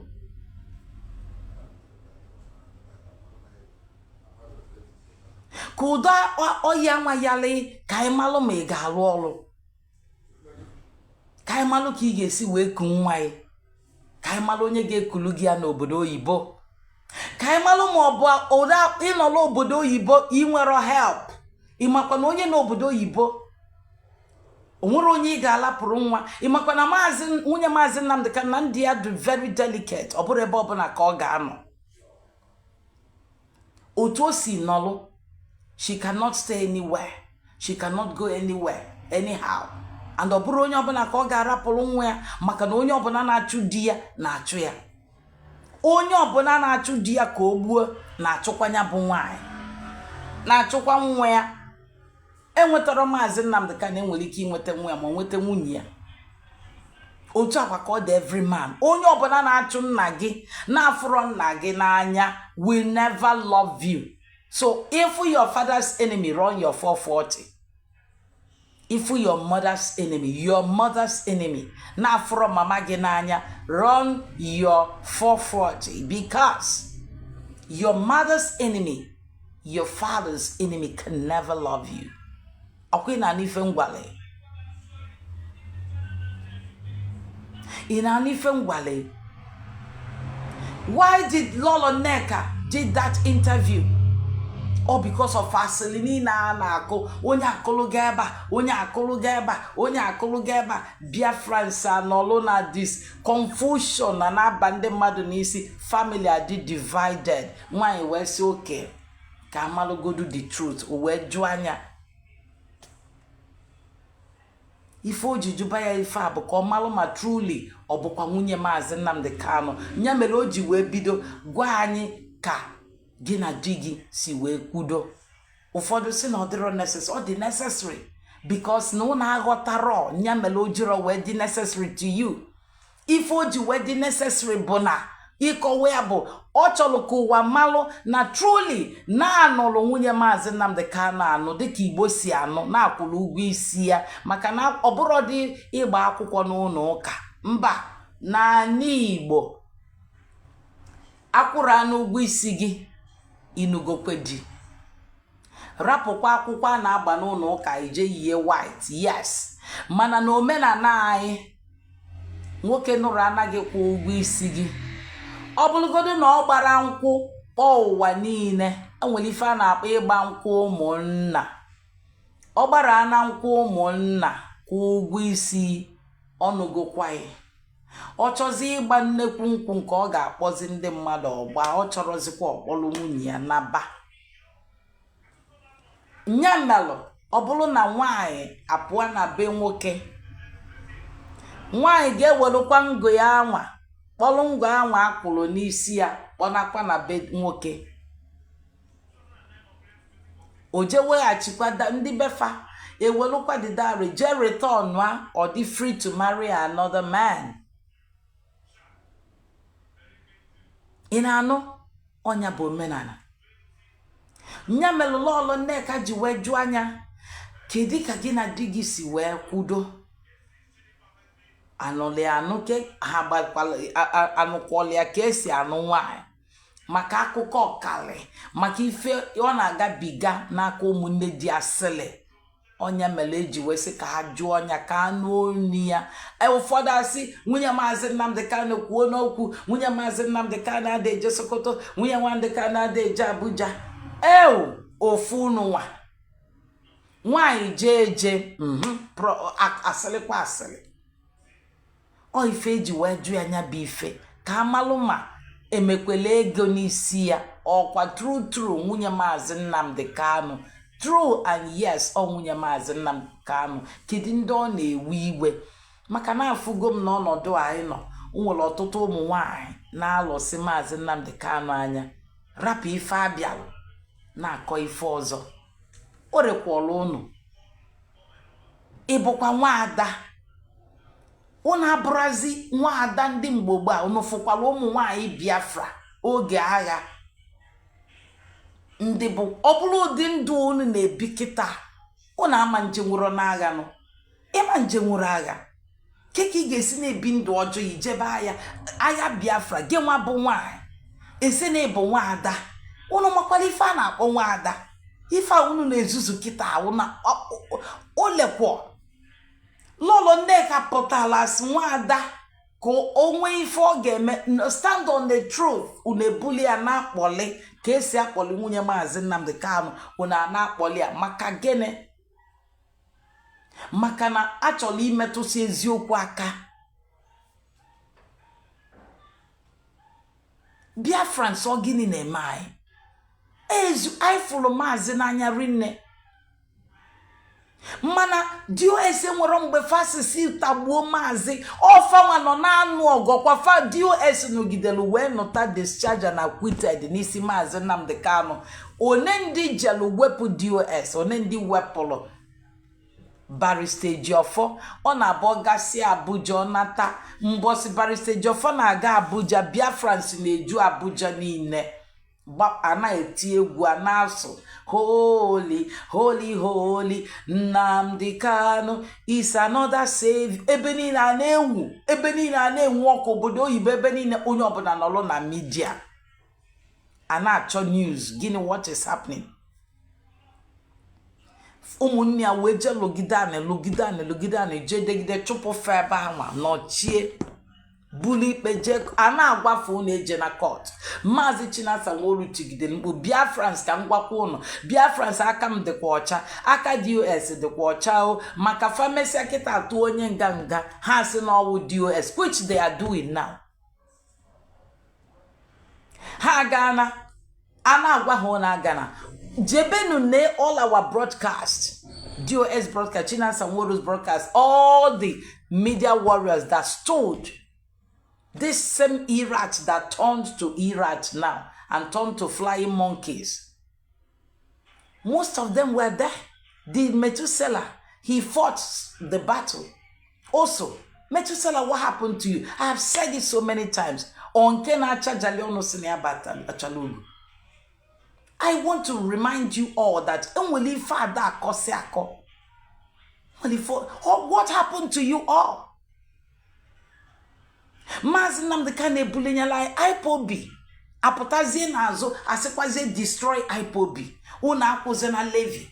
Akuzena levy to IPOB. Akuzena levy to those people. Obulu na akuro levy. How do we go today that the Fulanis have invaded all the Igbo land? Obuna ada ane. Una rapi funu geku kage si welu weme mechata anigbo kita na agba round welu general form group ke we division when they destroy the people that can help to build an Igbo just because no legal can see.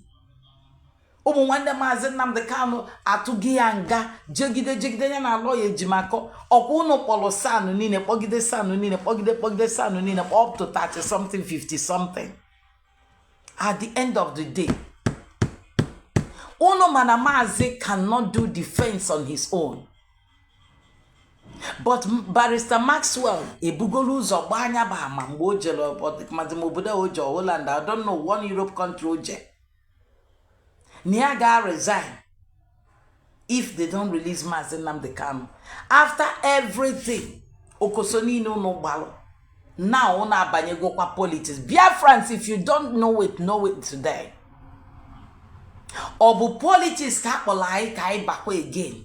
Now, first is the same people tolo Mazi ngaje debia na Sokoto. That same people. So also Omelo their spokesperson, Wechwa DOS. Na Fabo the S, Fabo gangsters, Fabo Ndori, Fabo Ndobu, all gini na menu. Mazi, look well. The same people, Bundi spokesman ya na agwaziai na Mazi se ka abanye politics. Gimwonye na support ifojo. After the whole broadcast, after the whole nchekoni ne Mazi chekolai, na Igbo IJ babakwa politics. IJ follow kwa reconstruction of Nigeria. Obi Faibian. Echunusi na DOS alurolo. Obi Faibian. Nyaka na ajun. Manifa bifo mwanya nwet nyana mwanya settles leketa o ifo mwanya nwetale makana fa alulugo ife niile nyana ndị lawyers nakoli ife niile mebie. The only way fa geji puta na abo that is fa na ekpezide ekpele. Let me just say na this their secret happiness keta abo biko no nke anu nwa ndị US Congress say hi na ga-etinye anya na ya ka fa si ebe anwa gbulu onwe fa. Mana their agenda bo Kafanaluze the Nigerian government the quick escape. Destroy IPOB, destroy DOS, and let Mazi Nnamdi come out. Mazi Nnamdi Kanu, only that wished him bad, we all want him to come out. But we do not want to destroy IPOB. Why do you people want to destroy IPOB and destroy DOS? We want your freedom as a freedom fighter. Or no, this same thing US Congress kuluna kaine kubu. Or the same thing US Congress kulu now. Kene banya. Ni before your release. Contact Nigerian government or whatever. Kafatinya anya follow up about your constitutional right and whatever. This is what DOS have been fighting for. That you as a freedom fighter. Nakagi diocha. Na court emegogi exempt. Na court nyalogi freedom. You don't need to follow any bad way. You don't need to follow anybody quick way. You don't need to follow anybody choro evil. You don't need to follow anybody chori spoil afage. Ki we pota. You don't need to follow any group. Because na iga pota nata. ka inwe ndidi maka na ị ga-apụta nata ụmụnne ga-asị mba fa because of ego fa chọrọ ịlụ ụlọ fa chọrọ ịlụ hotel fa chọrọ ịgba moto fa chọrọ ịbụ big men. Look at Meme today. Check ya jena video 2021 2022 mgbe barrister Jofo ji the case nene Meme ka ọ dị oge anwa nenezi anya kita ọgbụwapụgo meaning oliwago ọnụ kita feligo jaja Kanu feli saga ego n'isi ụmụ Biafra. Onye ga-ejefu Mazi Nnamdi Kanu ga-adọba ego ife welu DOS pofori wepufa chufuo DOS balance ya wusizi otu a back ya Mazi Nnamdi Kanu fa chọrọ ka ndị DOS tinye isi ife fa na-achọzi bụ ụzọ ha ga-esi koo ndị DOS ga-ekogbuo fa ralụfa tinye n'aka ndị na blackmail afa tinye fa na ihe anụwa blacklist ndị Nigerian government and of the world ka fa welu mebisizie IPOB ka fa dulu ife a bụ ife anyị na-ekwubu kemgbe na Mazi fa chọrọ idebe Mazi n'ọnọdụ ọ ga-abụ Mazi pụta na nga Biafrans akpalibazi anya ọ dịzie ka ọ bụrụzie weli ya mebe caricature. Exactly what your brothers did. Exactly what you fell into Mazi Nnamdi Kanu gị na ụmụnne ya gị na fana bụ kpakọ rapụtazi abụrụzie ndị. From here to there we still respect you, we love you. Anyama rapụ gị n'aka ndị Fulani. No, anyama rapụ onye nke anyị n'aka ndị Fulani. But the fact is we want things to be done well. Biafrans, we need to live well and to think well, reason well. Anya chọrọ Biafra Nigeria. Anya chọrọ ife a na-eme na Nigeria. Tinubu na nwunye ya na-eme. Apụtakwa Mazi Nnamdi Kanu abụrụ Tinubu, the next Tinubu and Remi Tinubu, nwunye abụrụ Remi Tinubu. No! I chọrọ Biafra ga dị good for everybody. Biafra ga dị honest for everybody. Biafra ga bụ ịpụta ọkalia Dubai.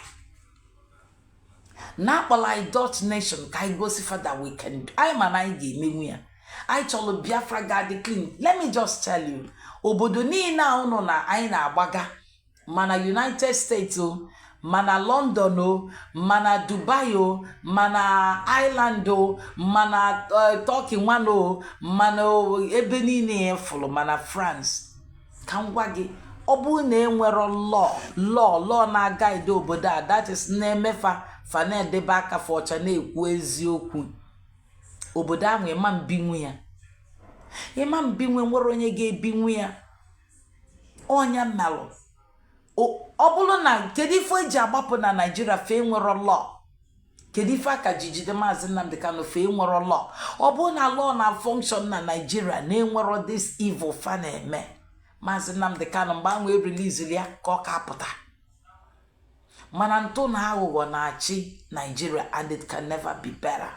Onya meleji wesina ya chorozi. We are tired of lies. We are tired of deceit. We are tired of obulu na onye isi anyị maọbụ onye isi na onye isi maọbụ nwanne ya maọbụ coordinator maọbụ anybody. Ibule leader inebi ajọ ndụ ọdịrọ mma. Ọbụrụzi ife anyị chọrọ. Nobody will trust you. If I told be Biafra the clean and neat, just like you preached, whiter than white. Hey, kubezioku. IPOB made me. Adamadibu explicit. That is, he did jadi meeting IPOB. Because we don't talk anyhow. Only certain things in manku. So talk osi wedele.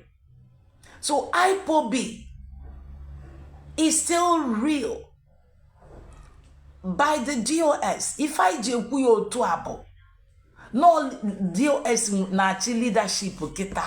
Mazi Nnamdi Kanu no ya. Onde na sine onwere onye wepuli ya. Oguna ma ya nwa jaki ya wee wepu onwe ya. Maka sila kalia ife ndị asili ndị Iraq ya the 100 men ya na akubu na ewepu enwere onye wepuli ya. If a fan a member kafa will destroy ya DOS will with a confusion. ka Biafrans did divided we support to anya so that all pụta maka na ka ngwa gị the truth fa chọrọ iwepụta ya na o resign go na IPOB ọ chọrọ isi ụzọ ndị Nigerian government na destroy ya IPOB kwele wee pụta ọ pụtazia but IPOB cannot be destroyed. Ife abụ ife ụmụ nwanne ya wetara ya ife abụ ife ndị lawyer ya chọrọ ya banyezia politics which after everything Barrister Maxwell na-emezi House of Representatives Biafra na anọkwa there ọ bụ ife anyị bịara nya anyị chụgide Biafra achọrọkwa anyị chụbakwa na Nigerian government anyị ejekwa je baba politics na Mazi Nnamdi Kanu bụzi politician ọ ife anyị chọrọ eziokwu na agba so after everything anyị nabakọkwa back to Egypt onwere onye kpọrọ Mazi Nnamdi Kanu asị onye pụtasị gị na-ewepụrụ Mazi is a lie. The only thing Biafrans need accountability. Mazi, we love you. DOS have suffered a lot. These members of the DOS have suffered a lot in the hands of Biafran ever since you were kidnapped. Fataga fofo. Abaligo farinne. Just because now the enemies have used them. Only cholo, their personal gains have allowed the enemies to use them. Now, Mazi, you have the best man. Omoronye di yihanwa of mistake. MSS Yafa, I wonder. But you need to return back. Acknowledge your men. Obolona, after all, you two offended them. You have removed them away from your path. You still need to ask them for forgiveness. Align with them and make peace with them. They are the best. And we trust them. Biafrans, trust them. Because they are the one that got you discharged and acquitted. Oga we na-eje court with them aro de gị mma ị na-amụ amụ ọfụma ị na-enwe aṅụrị ọfụma kemgbe ụmụ nwanne gị kpọlụ kesi a ka fa je edebe gị na Sokoto weluzie anya wee na-amị ndị mmadụ ego weluzie anya na-ebi as in kings. Do you know na-enwere a lot of Biafrans ikwu due na afialụ na anya mmiri na amụ anya abalị welu na-akwụ ụgwọ fakwụsịsị ụgwọ ofu ndị eburu na-elidi ego na-ebi ụdị ndụ fachọrọ na-ego ụdị ụlọ fachọrọ ndị na-ewetezi ego a onwere ndị ada afụkwa n'ili ma fakwụsị anya ọ dị mma Mazi obodi Biafra ịchọ otu aka isi wee chia maka na ọ bụrụ otu aka isi wee chia that is so many of us will be deceived but echemma at least you want a good thing for all Biafrans. Then do the right thing. We love you. Biafrans will never, the leadership never left you. If any nafana akobasili. Makana the leadership actually kwasili. They are tired of ife kolo asile fawesi that they have moved on. Meaning, now your case, they are working it. But fa de gezi asili fa asili na ako mbedini na fa rapu gas asili na wasi and moved on to do the better thing. Nweli fe de mpa acholi ime ke achoba ife ama de mpa galuzi asili eburuzi wetupua na fa wepugo Mazi onwere onye Mazi obulu ni norozi na IPOB today on ngewa maybe ngewa ji aka gi wepu onwe oburokwa no leadership. No, but because we are IPOB. I need a meeting. Oh, one dinner class in the na meeting. Umwerebe ewepulafagi as a leader. Ngikaema, but you need to do the right thing. Make the heart of people glad so that people can trust you and believe in you. kanka de bazia maka na enwere ife ara ekwuchasi ekwu ana bụ ekuta ụfọdụ atụtụ ụfọdụ aka mana ndị otu a gị na fana alụ fana akọ ncha n'ọnụ jie fe aka ife fana akọ n'ọnụ adịrọ mma ife fana ekwu ife ọjọọ ka ọ bụ anyị na-akwụsị ịtụ ụtụ asịfa atụzi n'ụtụ nya ka IPOB dị stand still ọ ife unu chọ ka emebie otu IPOB ọ ife unu chọ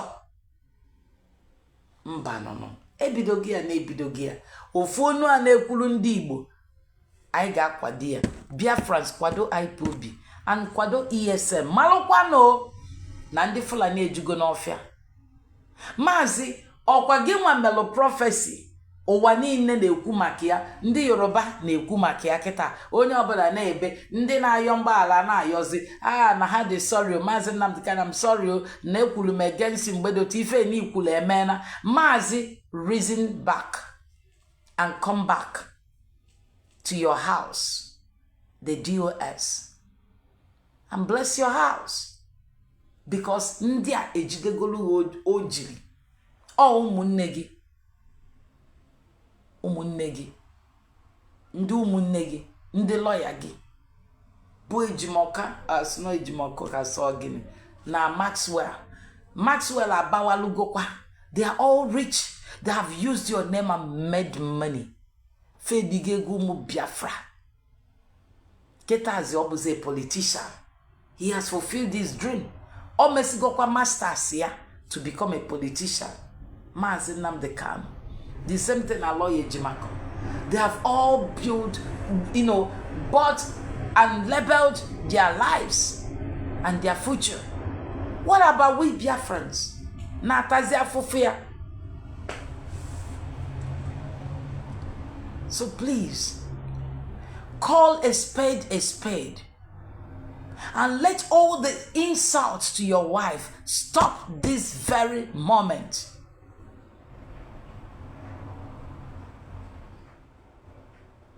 Onwere ndị achalugo no opota ya owa ka onye ala mwa ka onye ala. Are you okay? Idikwa good upstairs in your brain. How can you be laughing at a man na isi no na lemagi? Emokwife bi lemagi. Emokwife bi no obodo oyibo. Kan gwakwa go. China might be productive in production, but they are not like every other obodo oyibo. Kan gwakwa even China I don't think even name if you know there man. Imalu na China believes in handwork. The little you can produce, iwelo na amu a whole chicken does mamu. Sino nele magi. Are you okay upstairs? Just because you got into China the other day, they sponsored you that. Who told you? Imakwane we're going to below 30 good years. It doesn't matter what the person have or not. The only person you can laugh at, even Obolonye Jelo Bodo Ibone making warrior. You don't need to laugh at that person. Are you crazy? You don't need to do that. Obolone Moronye ga call you to order. Let me just say this today. Stop.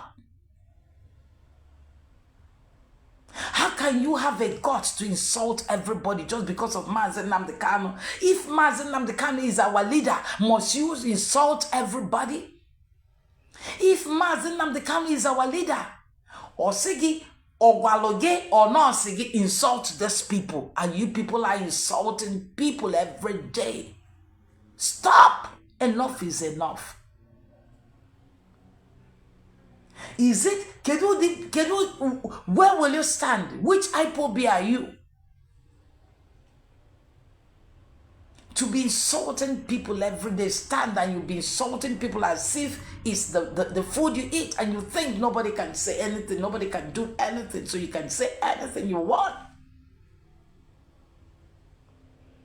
Unu pelumpe, makwife bumpe.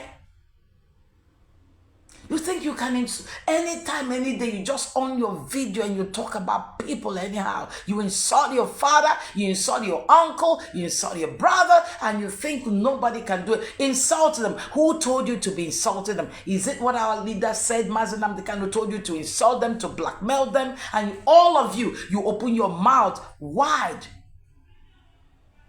If you get one Mage uno rana irati. When I insult, that means in where a brain. Mobona gwalogi blackmail those people, insult those people. Let us know. If that is what you have been told to do, then tell that person, no, you people should stop. You don't have brain. Is it the Biafra in Acho? Or nya be fight that when you can pizza? Let me tell you, people that sell pizza, they are one of the richest abroad. And selling pizza is one of the is a good thing, it's a business, it's registered. Do you think it's Nigeria? Pizza. That is your handwork. And there is dignity in handwork. So each obulukopota now lost a phone. Maybe each onyobona deka blood. Let me ask you, those people you think they have money, or you might say they'll be Cubanos or the blood. Do you know what they have done to have gotten there? Imakwane, when some people mellow some rubbish business to get to the top, but there are people that they have dignity. Imakwe dignity at Alugo. Do you know what is dignity? Dignity is your handwork, what you can produce.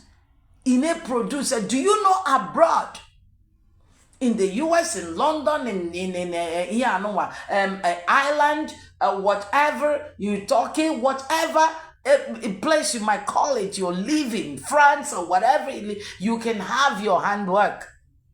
You can create your own business. You don't know that.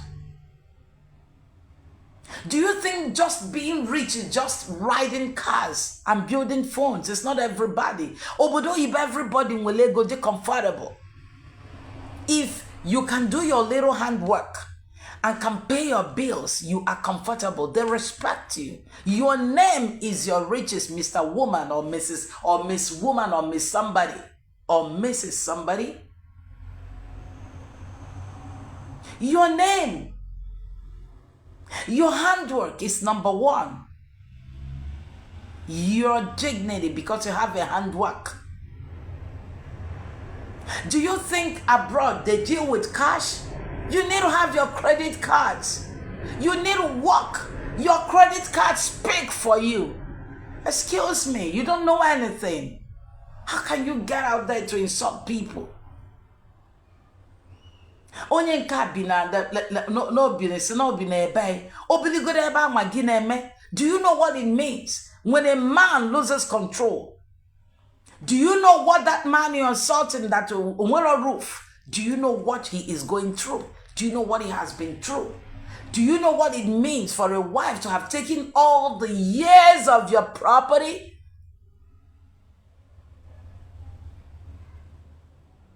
Which is supported by the system, and the man is left without nothing. At an old age, at a particular time, you have already said, let me rest. You don't know anything. You just got into maybe China. That's why you have the guts to be doing that rubbish. Stop, my dear sister. That's not good. This is not the Biafra we want. This is not what we want. This is what we're talking about. So today, stop all this rubbish. Akogide, metusala kolo, sakuko, murifoso, nada. Or is it whatever is no, it's not map or whatever? I mean, you people are going nuts. You have stood against IPOB ever since Kembe Enyalono suspension. Why were you giving suspension? Is that because of the same bad character? Instead of you to say, I am sorry. Change. live a new life unewelia na-eme US attack aka imegidelofa until ibanyekwa 100-man committee. So ndị niile anwe mele spell because of agwa ọjọọ onwe nke melo forgery itu anya otono ato 100-man committee otono against the US otono against IPOB okobazi asili blackmail about the US. I mean, excuse me, that is not the Biafra we want. Obulu ni mele forgery iyomba halo I change from that ifojo oburu ime ifojo I join the bad group and be talking because no more one Mazi Nnamdi Kanu cholo everything to fall the DOS because in the law ya fancha nine cholo to see DOS destroyed, to see IPOB destroyed, so that they can live the kind of life they want to live because they've gotten Mazi Nnamdi Kanu there and they want to live the kind of life they want. So because of that, only upon they against individuals, they make peace with that person and use the person as an infiltrator against the group, against the IPOB family. That is bad. Stop. That is why Lolo Cody people, the flying monkeys. Because of it, uno chozili divorces in unye Mazi Nnamdi Kanu finally. Uno chozi separate anaka dia finally. Une decide to go what it will be like between Mazi Nnamdi Kanu and Unya, so that you people, because autum sinfono, the next mess you can go because anya do no sharp. Anya do so no sharp. That is why you know japota pali the woman. But you can never be Lolo Chechi. You can never be Lolo Uchechi Kanu. She has answered the name by grace. She has answered that name by Chukwokika Biama. So you people should stop. You will not remove her there. Allow her to be. She's a good woman. Oh my bidia. Let her accomplish that mission. Makobolo muwa. Muwa. Also kwa dim solu ndi ojo jebe. Muwa amanso dim jebe. Remi Tinubu na-eso di ebobo na oja otu esi jeme lobby na US oje support di na US. Trump will say, oh, that's Remi Tinubu is that's a good woman of God, a wonderful woman of God. I will not play the part of Remi Tinubu. I will support my husband for good. My husband na dan deda man solia weda ude go soligi bunye nga adopota dim na okuko man sia man choli sia daba na oku anwa makana manuza anwa na agoza adria. That is what we call love. That is what we call love. That is what we call love. Love is obro na digi na emi fojo isolia we na emi fojo.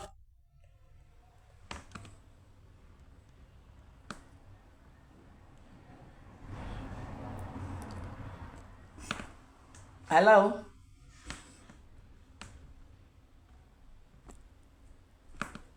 Obro na digi na. No. That is what Lord Uchechi is doing. Lord Uchechi is trying to protect the legacy. For example, Ainwelo Nwunye Ojukwu. Our leader, eternal leader Ojukwu is gone. But that legacy, the legacy, Nwunye Ejiria. Kedebe Nwunye no today. Bianca no one Nigeria. Mana enwere ebe Ojukwu kwesịrị ịnọ. Bianca kwesịrị ịnọ asị nne, o kwesịrị ịnọ asị nne Biafra today, jidekwe legacy di ya. Ọbụna gụrụ ka gowa no bialu de rubbish niile o delu kịta. Ọbụna Bianca na ọnọdụ o kwesịrị ịnọ tata, Bianca kwesịrị iwepụta ezigbote script di ya delu before nwa. O kwesịrị iwepụta ya, afụ ya, o kwesịrị iji the story, o kwesịrị iji ya. Mana Ojiria. Why? Because Ocholozo nke ya. Otorapụrụ the legacy. Jezalozi ozi ya soluzi afatele egwu mma welu jebe. O kwesịrị ibe ife ọ na-abọpụta today. Ebe ọ bụ na ọ pụtara otu emelụta year of men. Obulu Nora. Anesekuli as Nora. Omo Ojuku Omoronye the legacy. O KCM. Fanchani ne chulusia egofa chulonofa ebam. Manalolo Simba. I want to keep my husband's legacy. Even if he likes, let him send me away.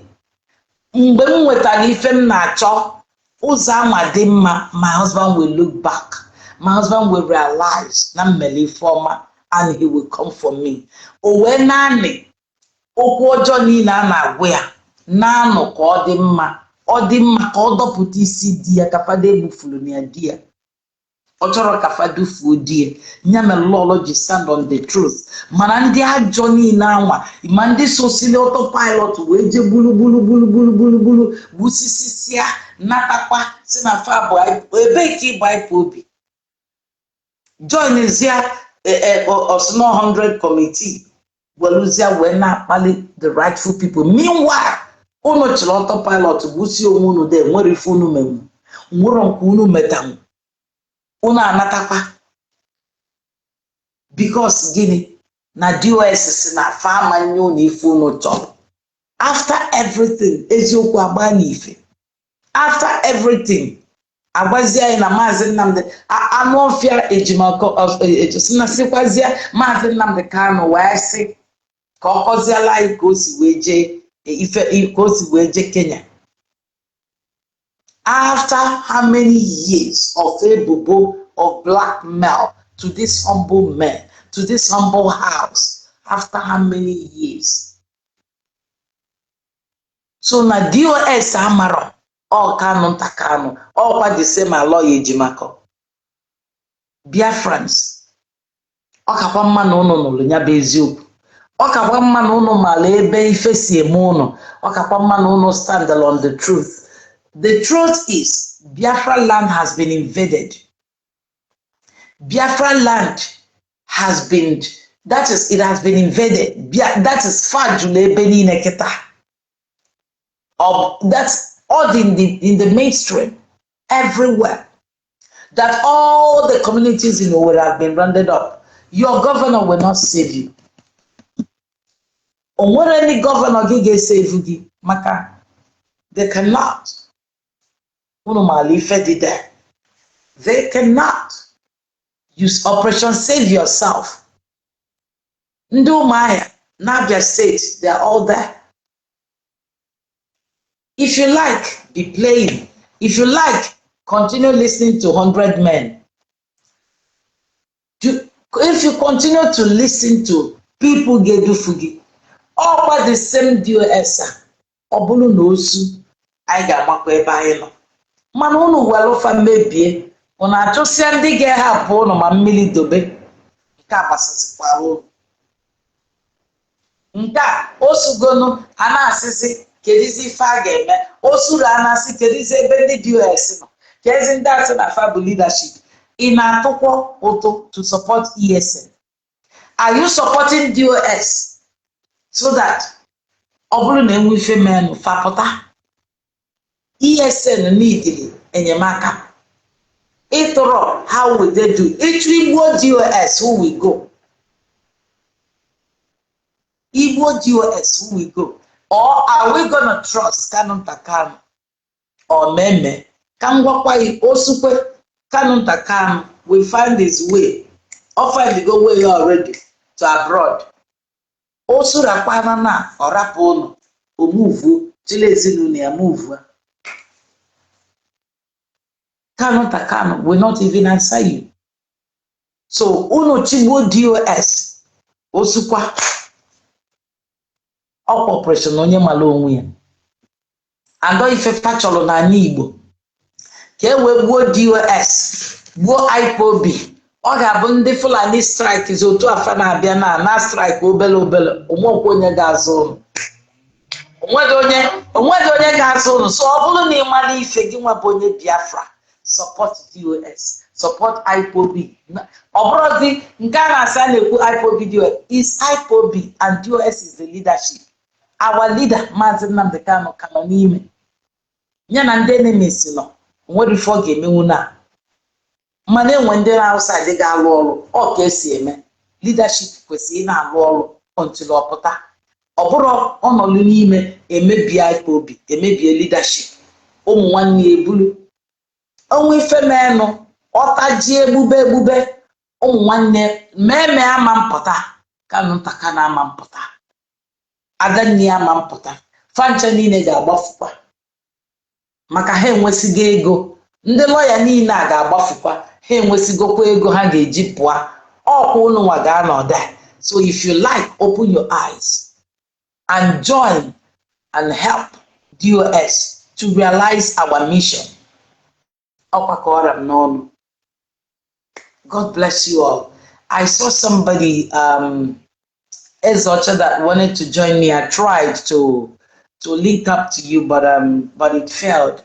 I don't know if anybody want to join me, but maybe next time I think I'm gonna open the line for give you a line in case you want to call, you want to say something, so you say your mind, you have a message for Biafra, or you want to contribute. God bless you all. Please share this very video. God bless you all. Like I used to say, not watching, not media, not here. Please, God bless you all. I mean, you people have done a wonderful work. Target of many people did wonderfully. Wow. Continue. Do not stop. Because the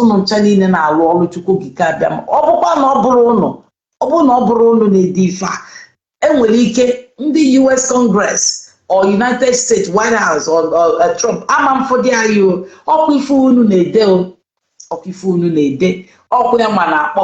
Okwema bụ ife ji ezi ozi a nya bụ ife ji wesi chukwu ka abịa makpọsara ụmụ ncha niile ọ bụrụ na ị mara ekwu o nyere gị odide ị na-ede maka ị na-ede fama a na-afụ ya na-afụ from ife idelu ka fa ga na-afụ ife fa kwesịrị ịma na-afụ ife ị ga-eme o nwere ego anyị na-enweta n'ife a adịm eme monetization. I'm not into monetization or whatever. I can do it. This is just for IPOB.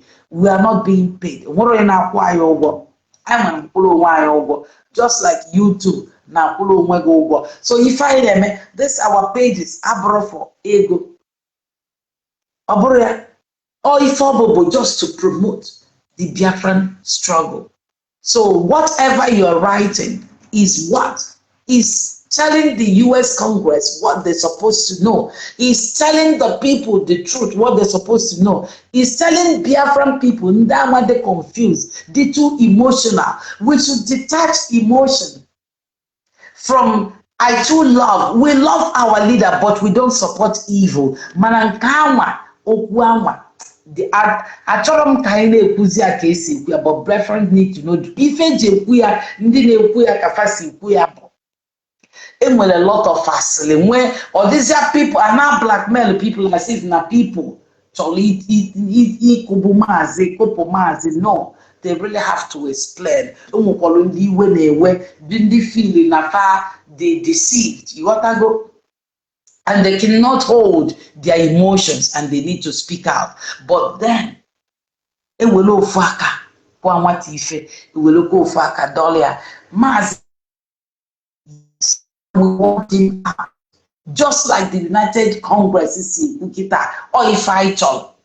That is what you are doing now. That is what you're asking. By your writing, you are asking them to come in. By your writing, you are saying right. By your writing, you are educating supposed to. By your sharing it and hearing, you are if you're online, you've got Biafrans is the truth. Makaya magaba gezioku. Ndi anapasele ade ezioku.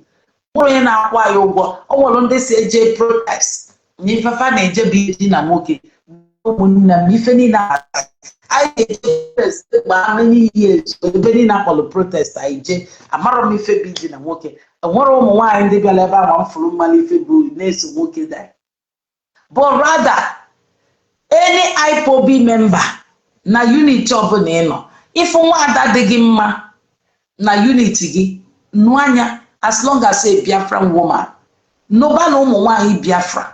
Guinea no na unit, open on Italy, open on London, ọ bụrụ na ọ nọ na US, ọ bụrụ na ọ nọ na Brazil, ọ bụrụ na ọ nọ na Turkey, ọ bụrụ na ọ nọ na Cambodia, ọ bụrụ na ọ nọ na South Africa, as long as nwaanyị Biafra agwa ya dị mma, ọ na-ebi ezigbo ndụ as nwa agbọghọ, jikọnata onwe ya as ezigbo nwa agbọghọ, ị ga-anụ ya maka na ife anyị chọrọ Biafra to Biafra, ka anyị were mụba again, ka anyị were nọrọ ọfụma again.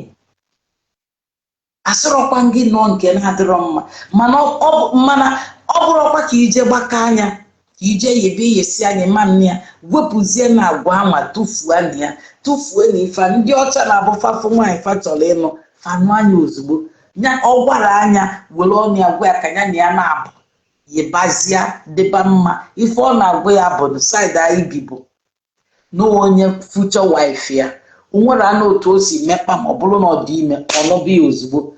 Mana ndị be anyị nwere ike ọkwụcha ọgbafuo oje chọba onye ọzọ. Bikonu anya unu ruo na ụmụnne m, so bikonu, so ife asịsịle a na-asị ụgha, ife niile anwa bụ ụgha, wuru eleje protest, gị na nwanne gị ga-egwu egwu nwa ama elie nri, onye ọbụla na-asa were obi aṅụrị na nwere ife dịka na ọkwa oje kụrụ oje, ife niile abụ asịrị asịrị, ife niile abụ ife akụsịrị ka akụgbuo, ka akụ ọfa, ka adaghịzi na ndị anwa ọnụ, kasị na ndị anwa na n'iyi fa bụ ndị ori, fa bụ ndị ajọ. Nwere ife anyị afọ nụrụ ụdị ife dị otu ama, anyị adafụ ya. So biko unu egezi na ntị na ụmụ asịrị anwa, gbasanụ ya bụ ozi ọma. Ife anyị chọrọ bụ Biafra. Anyị achọrọ Nigerian gọọmenti again, anyị achọrọ one Nigeria, anyị achọrọ politics. Ọ bụrụ ife Mazi Nnamdi Kanu gwara anyị, ọ bụrụ ife anyị ji wee so biya, anyị ada-eso, anyị ada-aba politics. Ife anyị chọrọ bụ self-determination. So ife anyị chọrọ bụ what ife ama US Congress kwuru bụ ife anyị kwuru na Mazi Nnamdi Kanu, his constitutional right should be respected by granting him the release and discharge and acquitted Enyelia, and the United Nations group order Kenya upper the same thing ka US Congress. So if any na nwa DOS chọrọ akagokwa na mmezu maka kita ndị a aṅụlịbagokwa ha sị na ọ bụ farmer of capacity ya, ọ bụrụ capacity ya, you wouldn't have put Mazi Nnamdi Kanu na Sokoto today. So biko fa chọgokwa igo ya no fa, but this is what we have worked for. Ada say ka ọ na-alụ ndị a, ya na-alụ ndị IPOB, ya dị alụ ụnụ na mma, ya dị alụ Biafrans na mma. Biko na ọkọra m n'olu. God bless you all ụmụnne m. God bless you. You are so many of you. May God bless you. Mkpọ ofu onye m akpọrọ onye ọzọ, ọ dịka nwere onye mmegide. Afọsị m ụnụ ncha niile n'anya maka na ụnụ bụ ụmụnne m. Biko na gbasa n'ozi a, anyị ga-abịakwa online again mgbe ọbụla m nwetakwala efe ma abịa nwụkwa nke na-emenụ mma kọrọ ụnụ, mana ka o si wee dị. Biko, let us respect nwunye Mazi Nnamdi Kanu. That woman is a divine, she's a divine helper and a divine woman. Chineke sendele for this Biafran struggle to Mazi Nnamdi Kanu. He have a divine helper. So biko, let us respect her. And Lord Chineze, that woman has not done any evil. Rapo kolo kolo na sele all because people are what is going on. People have been, their hearts have been darkened. Mana biko no gbasa n'ozia. Onwere onye chụrụ Mazi Nnamdi Kanu as leader. No, that is not. The US achọrọzi na-ekwu okwu. Father ekwuzi okwu ife maka silikali. These are all big men. Ife fa chọrọ bụ restoring of Biafra. Okwu mana anyị na-anọ na media. Ịnọ na media, anyị bụ obi adị divided. Ana ife. So fa chọrọzi. That is why Inunugo ebe Chinasa Wolu Johnny akwu Mazi Nnamdi Kanu. Ọ gwara m ọnọ onwere ife ọchị ịkọwa na broadcast okwu onye. But imam n'ebe ọ pụtara na-akọ Ike dozie m efu nwoke mmadụ na-anọ n'onwe ya. All the DOS ịdafụ ebe fa na-ekwu okwu. Onye ọbụla na-ekwu okwu based on onye iwe wel. So biko nwụrụ onye ife a bụ ebubo ka a na-ebo DOS, a na-ebu ya so that gị nwa bụ onye Biafra iwe ga-ewebe gị. Esi achọrọzi m IPOB, achọghịzi DOS maka gịnị number one thing eji eme ya bụ actually destroy DOS actually destroy IPOB were wubezie ọnọdụ ọzọ one Nigeria so ọ bụrụ ife anyị chọrọ biko ka ọ dịnụ. Oh, God bless you all till our next broadcast. God bless you. Thank you and good evening.